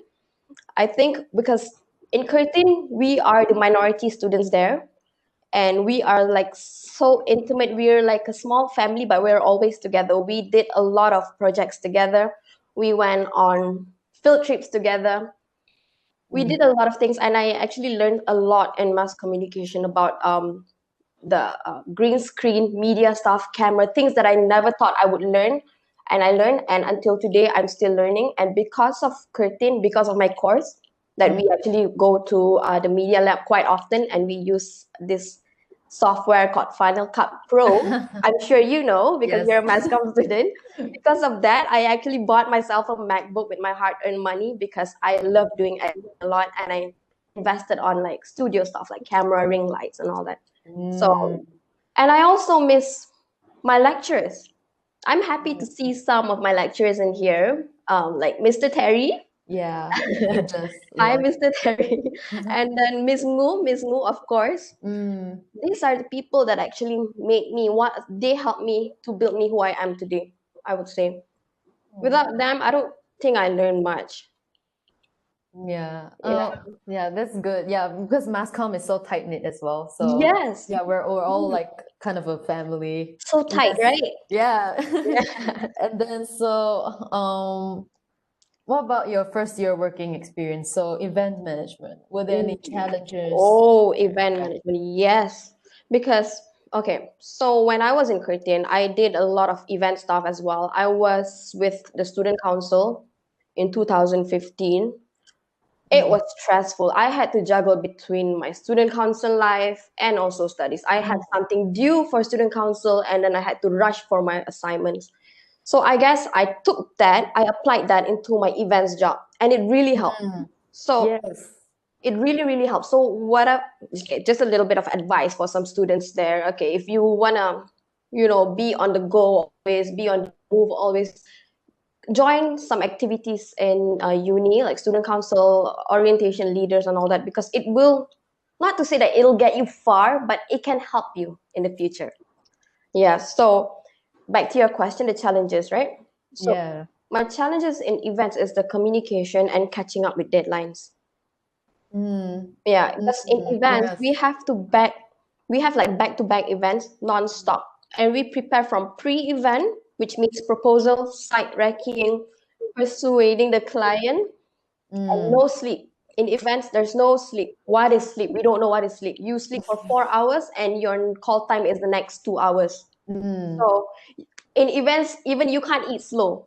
You have to, everything has to be like on the go, like chop, chop, chop. You cannot be slow. And then after like pre-event, there's during event. During event, you have to make sure that everything goes smoothly, and always be ready in case of any problems happen, like any terrible things that would happen during event. You have to have plan A, plan B, plan C, and so on, because that's what makes a good event manager. You have to always have your plans in mind. Always have to be spontaneous. And after that, it's not ended yet. There's post-event. Post-event means post-mortem. You have to sit down with the client. The client has to pinpoint what they like, what they don't like, what they like, and what they don't like. And that's when you will know that if you actually did a good event for them or not. And all this, what I mentioned, applies to like 4 events in a month. So it's back to back. So that's the challenges. It's about catching up with deadlines. And you cannot submit an extension. Like you can. No, this is not uni life. No turning. Yeah. So I can totally relate with you. Like there's pre, during, and post event. Yeah. And just like in mass comm as well. Yes, exactly. Yeah. So there's pre-production and production and post-production, and people don't see that, right? Yes. And it applies. So it really helped me in uni, because I had a lot of that in mass comm, and then student council, and then when I step into the working life, I'm like, aha, I know this. This is familiar. So I did it. So okay, that's good. So we know that COVID-19 has affected a lot of So what about, are there any advice you can give for pre-graduates in search of a job next year? Okay, I would say don't give up. Don't give up. Just keep on applying. Keep on applying and applying. I remembered my first time looking just for internship. I applied for like more than 50 companies, but only 3 got back or 4 got back. But I never gave up. Just keep on applying as much as you can. At least get 1 feedback. And in case if you get a feedback already or 2 feedbacks, and as your first job, because it's still a learning curve for you, don't ever reject it. Just go for it. Whatever the job may be. If it's not what you wanted, just try, because you applied for a lot of jobs and you didn't get what you want, but at least you got something else, but at least you got a job. So it's still a learning curve. So my advice is don't give up and don't be picky with what you choose for your Okay. first job. Yeah. Thank you, Alina. So we will move on with our forum questions. So for our first question, I will have Flora. Oh, sorry. Oh yeah, Flora. Yeah, what made you choose your career path today? Honestly speaking, as a graduate for finance and marketing, it's very hard to know. Like, I never know what I wanted to do specifically, but I always have the thought of venturing into financial service industry, but not banking. It's just like financial service. That's all I thought about, financial technology. So when I stumbled upon the risk analyst vacancy in Thomson Reuters, I just knew it in my gut that I had to take the chance for it, and I loved it. You know, it it's different, but the anti-money laundering industry is definitely something anyone should try to venture into. It's quite interesting. So to sum it up, just go with your gut. Don't be afraid to try a new path. Like, just because you are, for example, you graduate in banking, then you think like, okay, I have to go for bank. No, just don't be afraid to try new path. Like, seriously, there are a lot of different jobs when there are, because of the industry is always evolving. So be open to new things. So we shouldn't like limit ourselves to what we learned or what we took from Curtin. How about Yes, Edwina? definitely. Yeah. What made you choose your career path today?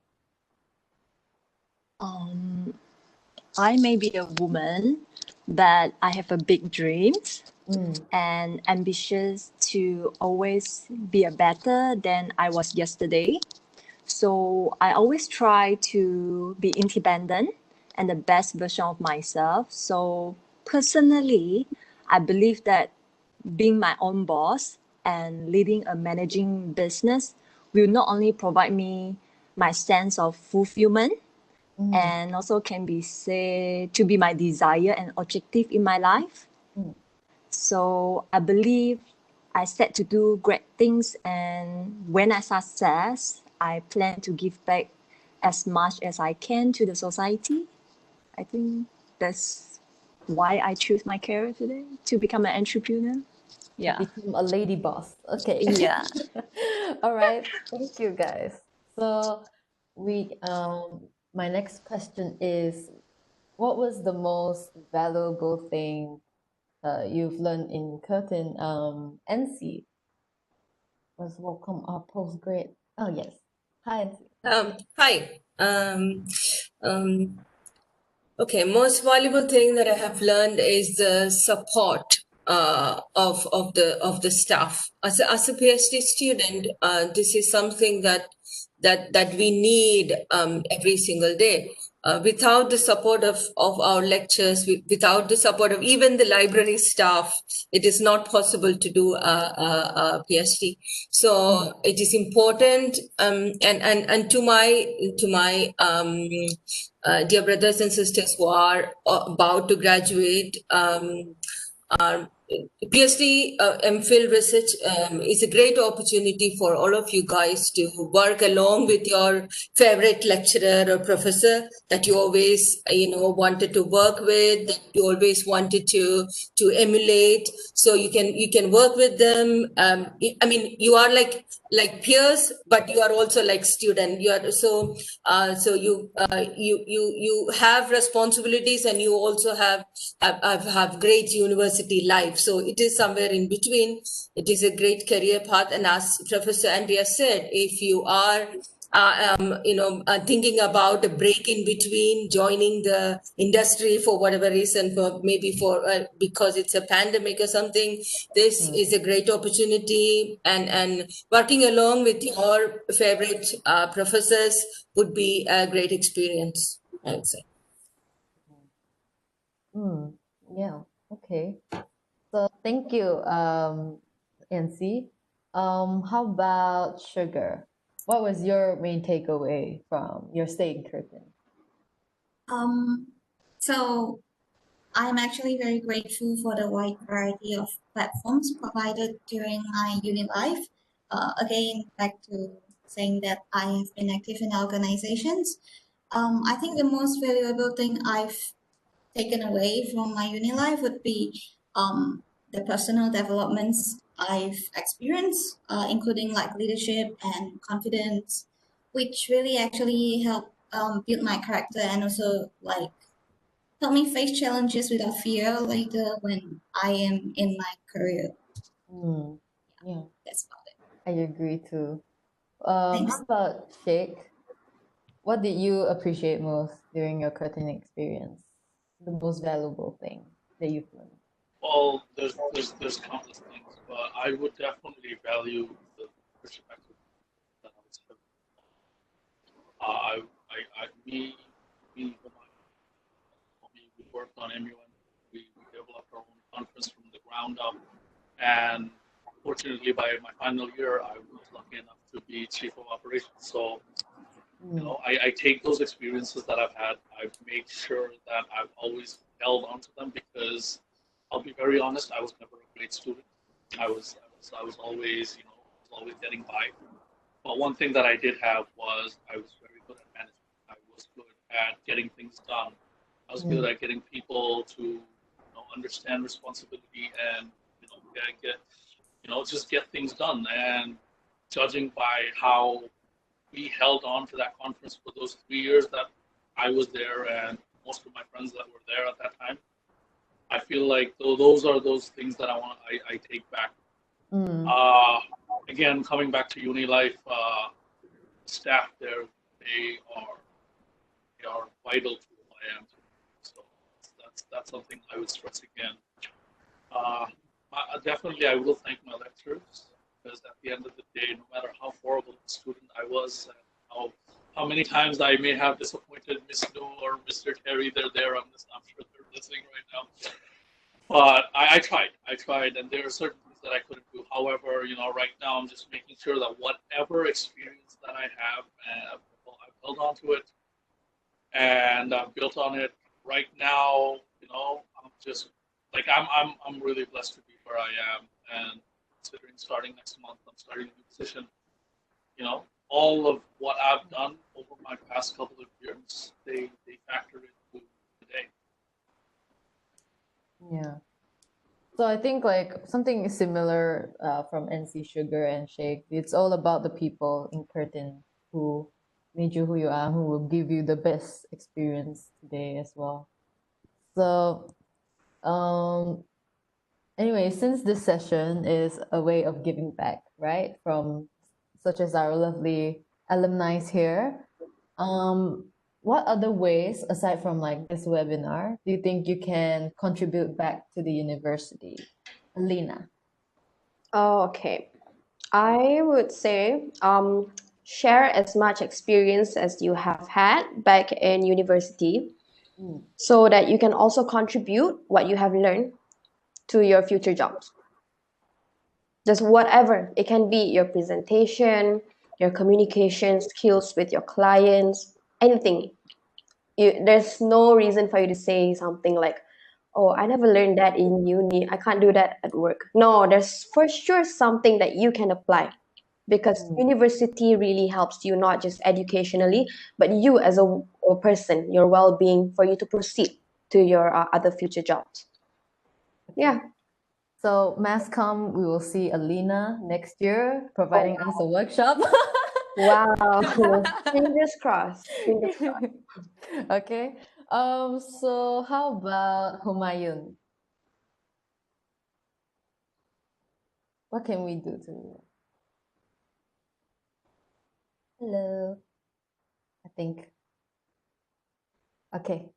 While we wait for Humayun, what about Flora? What do you think we can contribute back to the university? Oh, I'm definitely providing internship placement because it's like, especially at this time of a current job market with the COVID and everything, I think it's a very great way to contribute back to the community. It's something that I wish it would be provided for me as well when I was a fresh graduate. So I think that would definitely help. True, true. Okay.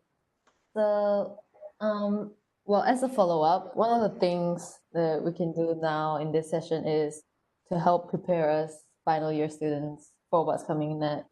So we talked a little bit about job interviews during the advices that you give. So could we have a little bit more tips on the job interviews? How about Sugar? Um, so I think the most important key for interviews would be your confidence, because I mean, just imagine you as the person who's hiring and then seeing that your interviewer is not confident at all, so you eventually lose confidence in having him or her. And also, I think to show your character and be yourself is very important as well, because your personality is basically your identity, and it can really help you shine through, like if you have a good character. So, I mean, you can just ace your interview, kind of, yeah. So like just be yourself and keep it real. Exactly. Yeah. Okay. How about Laura again? About you in interview. No problem, Cheryl. Can you hear me? Yes. Okay, great. Okay, things that definitely help for a job interview, just like what Sugar said, confidence is very important. It is definitely very important so you can articulate and present your ideas better and to present yourself better. Good impressions, all those stuff, it's very important. But the other things that would definitely help along the way is definitely to research on interview questions, prepare on it, because a lot of company will give like scenario interview questions, like what will you do if this happened, et cetera, et cetera. And also know the company that you're interviewing. Like if you just apply without knowing what's the company, and then suddenly there's a interview coming to you on a specific company and you don't remember what you applied for, that can be worse. So yeah. Always do your research. Yes, Okay. definitely. Yeah. So how about Sheikh? What did you have to do to prepare What was the question? for job interviews? Yeah, job Well, you interview. know, job interviews is something I'm quite experienced with. Had my fair share of rejections. It's a beautiful process. It's something that all of us have to go through. It's basically the first thing you need to have, like as a skill before you go out of university. This is something that I've emphasized a lot during my time at the university.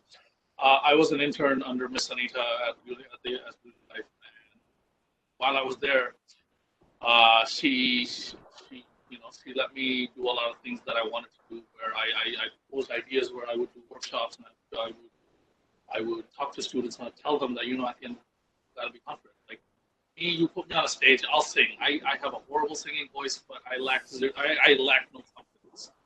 So that's very important. You gotta own yourself. You gotta know how to sell yourself. What your skills are, and you have to know how to show it. And it starts with the resume. Have a good, clean resume. Don't put too much clutter. Nobody wants to know what your grandfather did in 1956. It's all about you. Your date of birth doesn't matter. Your gender doesn't matter. These are all clutter. Get rid of it. Work experience, your skills, what kind of apps, software, all of that. Anything basically that lets you, that makes you look employable. Just have that down, and just being that person isn't enough. You need to be able to sell it. Okay. Because, I know who I am.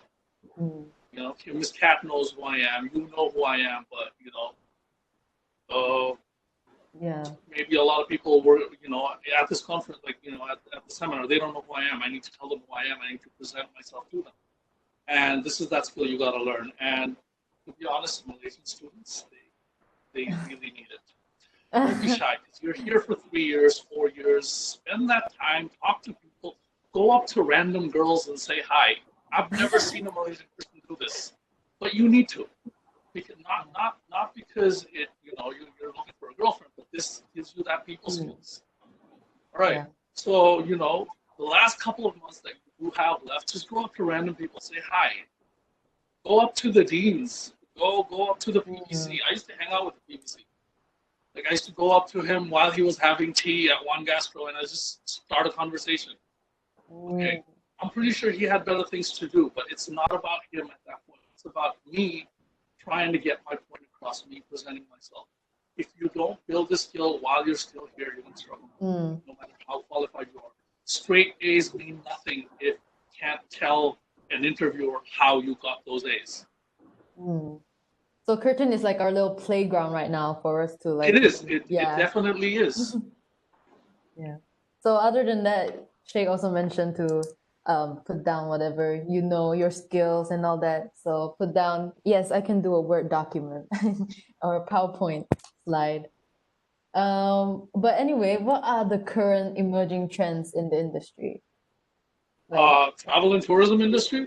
So for me, right now, it's not really a trend. It's more of a survival tactic. Like, I'm pretty sure recently you've seen a lot of airlines, they started offering flights to nowhere. You get on a plane, you fly around for a couple of hours, you land, you have that horrible food on the flight. So it's not really a trend. It's more of a survival tactic. And airlines usually try to attract certain demographics, an older generation who have the money to pay for the luxuries. Because in basically selling economy seats don't make any airline money. So right now it's all survival trends. They won't last. Hopefully when the industry survives again, when it comes back again, everything's going to be great. Because you and me, when we were students, we look for those 100 ringgit tickets. We don't want to fly business. We can't afford business. So, right now airlines are trying to attract everything and anything that's possible. But then, once this COVID situation dies out, it's going to be business as usual. Airlines are going to target their regular clientele. They're going to offer their regular service. And once in a while, you will get lucky with your ticket prices. But yeah, there's no trend at the moment. It's all survival tactics. And that's not just airlines, including the hotel, the resorts, everything. So the trend now is survival tactics. Trend is survival right now, definitely. Yeah. How about Edwina? Oh, sorry. Yeah, go on. Just because it's survival, I don't want to discourage anyone from not coming into the industry. It's great if you are willing to break your back, standing in a position for hours, and show your manager that you're worth it. You will get to a position where you will love your job, because the perks that come in the travel industry are amazing. Okay, thank you so much, Sheikh. You're welcome. How about Edwina? For me, now is the generation of Z kids. So definitely a world of digital. So everything is so fast and easy with computers and internet. So with every changing times comes, and even the changing trends, trend in itself is a trend. So it's very fast forwarding. So what is in today may be different in the next few weeks. Okay, so I believe that what is trendy now is nowadays could be anything. So depending on what and who is your target audience is. So in terms of food, maybe I would say bubble teas. As you can see, Miri suddenly booms up of bubble tea business. Yeah. So maybe fashion will be chic, or maybe entertainment could be karaoke. So that's why I believe that trendy is what consumer believe in, and what to replicate from what they see or heard. Yeah. Good, interesting insight as well. Thank you, Edwina. Thank you. So, anyway, to end it, so for our Mass Comm seniors, what is your advice for students who want to pursue a career in our field? Alina? In our field, I would say, again, don't give up. Never lose the passion that you have for what you actually studied. First of all, you have to understand why you actually got yourself into mass comm. Did you see a future, or do you just want to have fun during that studies? So you want to pursue a job in that field. Don't give up. Make sure you still have the passion and keep on applying for any broadcasting companies like Astro, RTM, or even radios like Hits.fm. Anything that's on the radio, but make sure that you speak the language lah, of course. So keep on applying and don't give up. And even if you don't get the kind of job that you want, don't worry, just keep on applying. I would say just keep applying and applying. Even if you're working another industry, but at least you still have the passion in you, and it's still at the back of your mind, like it's okay, I'm just doing this kind of a job just for a while. At least I know in the future I still want to get there. So just do it slowly but surely, because it's not easy, especially in Malaysia, to get a job that's based on mass communication so far that I noticed. Oh, okay. Yes. Okay, thank So you. slowly, yeah. So it looks like you have a client meeting you need to get to. So, oh, never mind then. How about Sheikh? What's the advice for people who are looking to pursue into mass comm? Just keep at it. Find your skill. Do what you do best. When I was in mass comm, my thing was camera. I used to do the shots and everything. And also find yourself a producer like me.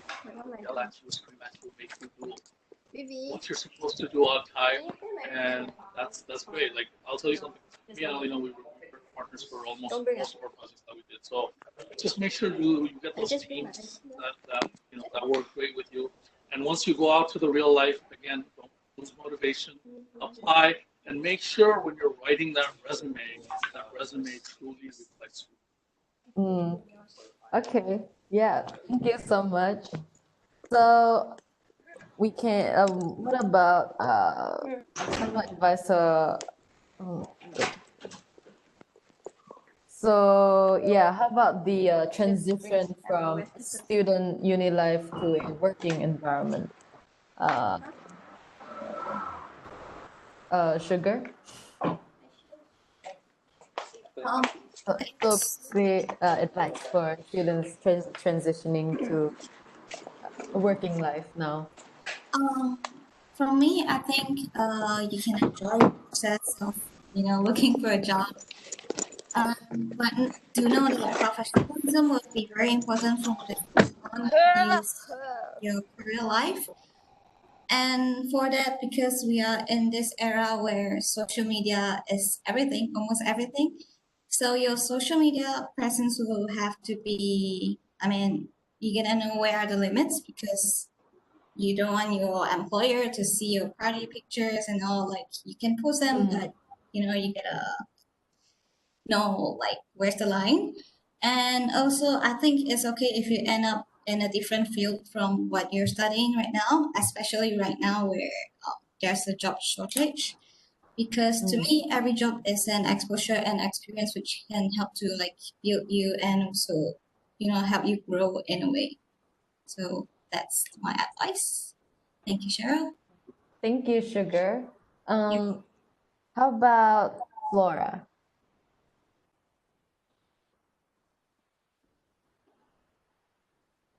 Your mic. You hear me? Okay, yes. Okay, great. Hi again, everyone. So before I give the advices, I would like to say congratulations again to our fellow graduating students.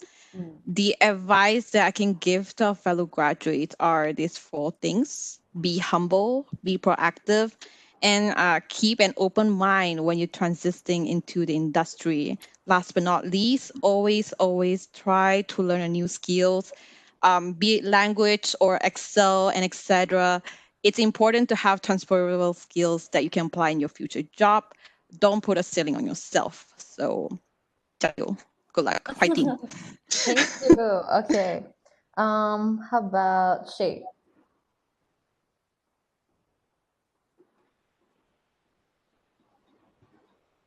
Hi, can you hear me? Oh, yes, yeah. Yes. Well, what was the question? I'm sorry. Basically, yeah, I've been calling you up so much, but basically, what's the transition? Any advice for students transitioning from their uni life to being unemployed to Well, work life? it basically depends on the kind of person you are. If you were, like, I understand you're in university, having fun, might like to go to like cafes. Let's not take any names, maybe Ming's, but you might like all that. It's fine. That's perfectly fine. But then when you move on to a professional setting, you gotta make sure that time you can't be late to like class. I'm not saying you can be late to class. That's not a thing I do. But when it comes to the real life, the repercussions are much more serious. You can get away here and there with a little bit during your university time because you're still learning. But when you're working, there's consequences to your actions. If you have a responsibility, you gotta make sure you do it properly, or else somewhere down the line, someone's gonna lose money. Because at the end of the day, we're all working for businesses, whether it be media, whether it be marketing, accounting, whatever. So when somebody gives you a job, they give you responsibility. They trust you with it. So, and they assume you can do it. So first of all, don't let them down because that person might not trust you again. Okay, and there's just not enough chances that you will get. Once you lose somebody's trust, especially in the workforce, they will let you go, and they will not care what happens to you. It's cutthroat. So just make sure you're up to the responsibility that you signed up for. Thank you, Sheikh. How about Edwina? I would advise my fellow student to not grow impatient. Money is always a focus, but instead focus on the progress of your growth. Never be afraid of learning more, working more. Learn to understand why certain people advise us to do things certain way. But newbie always deal a lower hand, but doesn't mean that you are losing at the end. So do more, complain less. In the time, the wisdom, knowledge, and experience you have acquired will slowly but surely lead to your path of the wealth and success. Yeah. So I wish all of our fellow students a successful future and wish to see them at the real world soon. Yeah. Yeah, Thank you. Edwina. So finally, we have our postgraduates. What about students who, instead of transitioning to a work life, they want to transition to postgraduate study, which is, I'm pretty sure, completely different from, degree studies. So what is the final advice you can give there? NC? Hi, students. Again, before my advice, I would tell you one thing, that you are or your guys' generation, this particular degree students who are passing out right now is one of the unique set of graduate students, because you are graduating during a pandemic, which is a once in 100 years incident event. So the news feeds could be very gloom, your social media could be very gloom, all over, wherever you ask, there are job losses. It is very difficult to actually look at the silver lining of everything. But keep in mind that we human beings, we have been here for millions of years. We have done it all. We have had wars, we had pandemics, we had all kinds of adversities, and we are still here. So that's why we are human beings. So please take care of your mental health, well-being. It's very, very important. Even if you are youngsters, these things constantly feeding you can be, very detrimental to your mental health. So please take care of yourself. Give yourself a breathing time. Take a break. You deserve it, because this has not been easy. The past 6 months has been completely crazy. So don't get so much pressured into, to going into industry, or, don't push yourself too much into going to your next transition so quickly, because this is a time when the universe itself is taking a break. So let's just slow down and think about it. So we are all think that we are all given a breathing time, and we are taking we are taking it in slowly, and then we are taking the next step. And as your senior said, there are plenty of opportunities available. Industry is transitioning. Many industries are not the same anymore. So please don't forget to evolve, always learn. And also when it comes to post-graduation, it is different. As you said, you have to be ready to give yourself a little bit more time to work hard. There is no set syllabus or anything, so it is up to you. You have to be much more self-disciplined. You have to write a lot. You have to read a lot. You have to be constantly learn new things, new methods. So it is exciting. You have to work with others. You have to work alone most of the times. So, but it is totally worth it. At the end of the day, people will call you a doctor. So, and you can go straight into academics. So if any one of you are considering this is a particularly fulfilling and rewarding experience, and Curtin professors, lecturers are the best. Okay, thank you so much, NC. And finally, we have our last speaker, Nietka. What about you? Yeah, so I think what's the most important is to work on things that you are passionate in. If you are passionate in research, if you are passionate in pursuing further your studies, then this can be a good opportunity for you to do it. Because if it is what you are passionate in, it can really motivate you to do it excellently. And also take every opportunity to improve yourself, be it in knowledge, in academic qualification, in personal development, whichever way that you can improve yourself, take them, and to really be well-rounded in order to achieve what you want to achieve, in order to achieve your goals. And I wish you all the best. Thank you. Thank you so much, Nika. We've come to an end to our forum session with our postgrad and industry alumni. Thank you for having me. I will pass the floor back to Nomindini. All right. So don't go up first for those students, graduating students.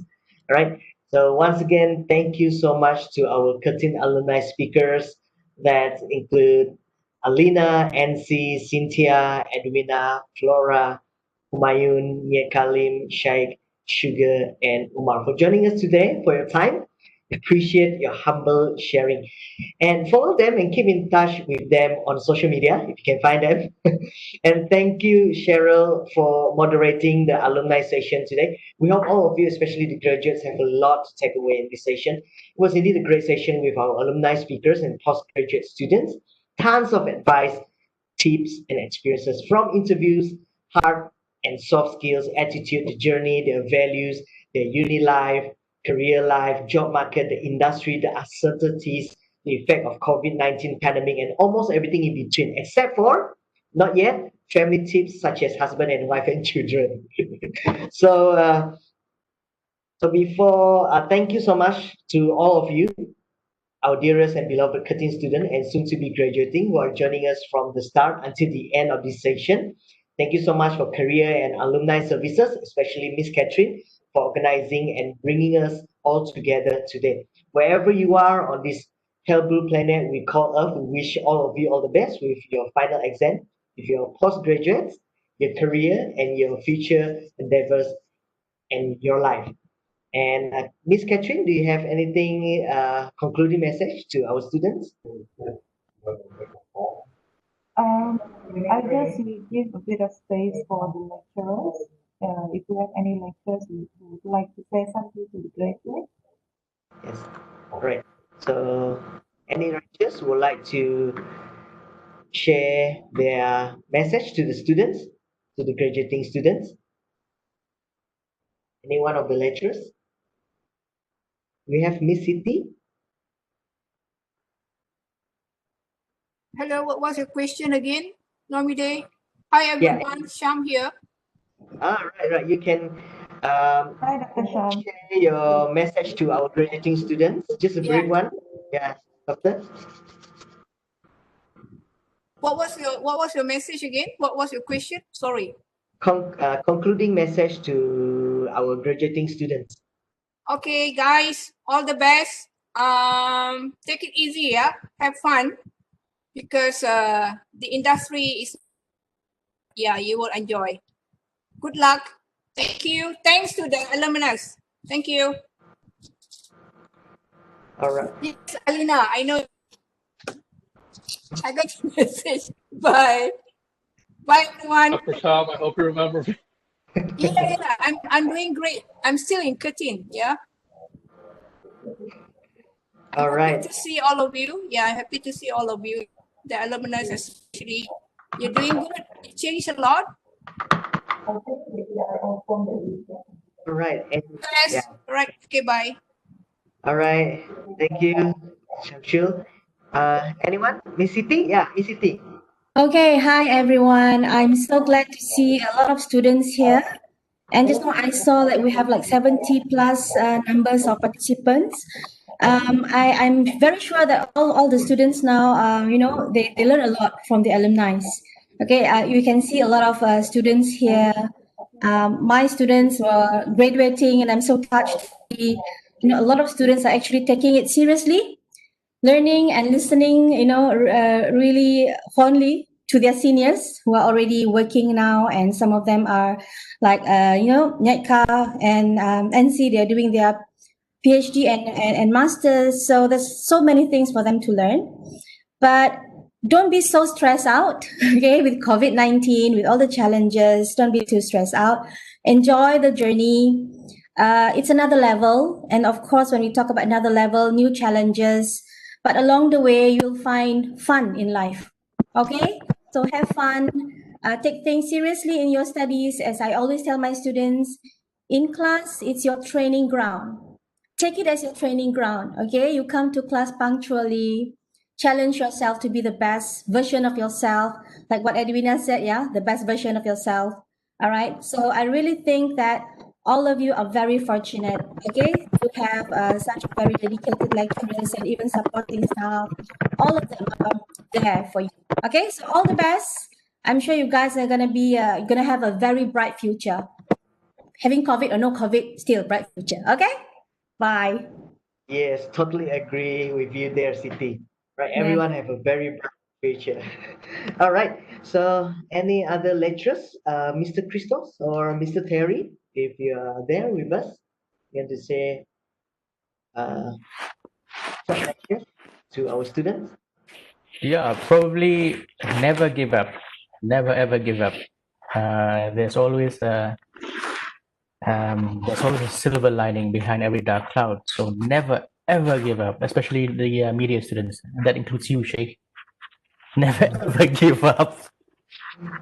I haven't. I'm still working very hard.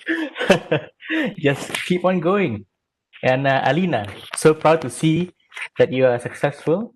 And Thank you. yeah, that's it. I mean, never ever give up. Never ever give up. Never ever give up. Live hard, die hard. That's it. Yeah. All right. Thank you. A very short and brief motivation from Terry. Christos, if you're there, or any other lectures. I don't think we have other lectures inside, right? All right. Okay, Catherine. Any other things before we end? I think everything is okay. All right. So before we end this session, for the graduating students, anticipate emails from career and alumni, and of course from the graduation team, because there will be announcement and of course the survey that you need to fill in uh, before your final exam, and of course after this this webinar session, right? And thank you once again to our alumni speakers, Cheryl also moderating. Once again, with that, we have come to the end of the webinar session today. I'm Nomide, your host of this afternoon. Signing off, we hope to see all of you again, and all the best. Enjoy your life in Curtin, and those alumni speakers. Hope to see you all again very, very soon. Until then, God bless and have a great week ahead. Thank you and bye-bye. Bye. Thanks Bye, all. everyone. Take Bye, care. Stay safe. everyone. Take care. Bye. Bye. Thank you. Thank you to all the students. Take care, everybody.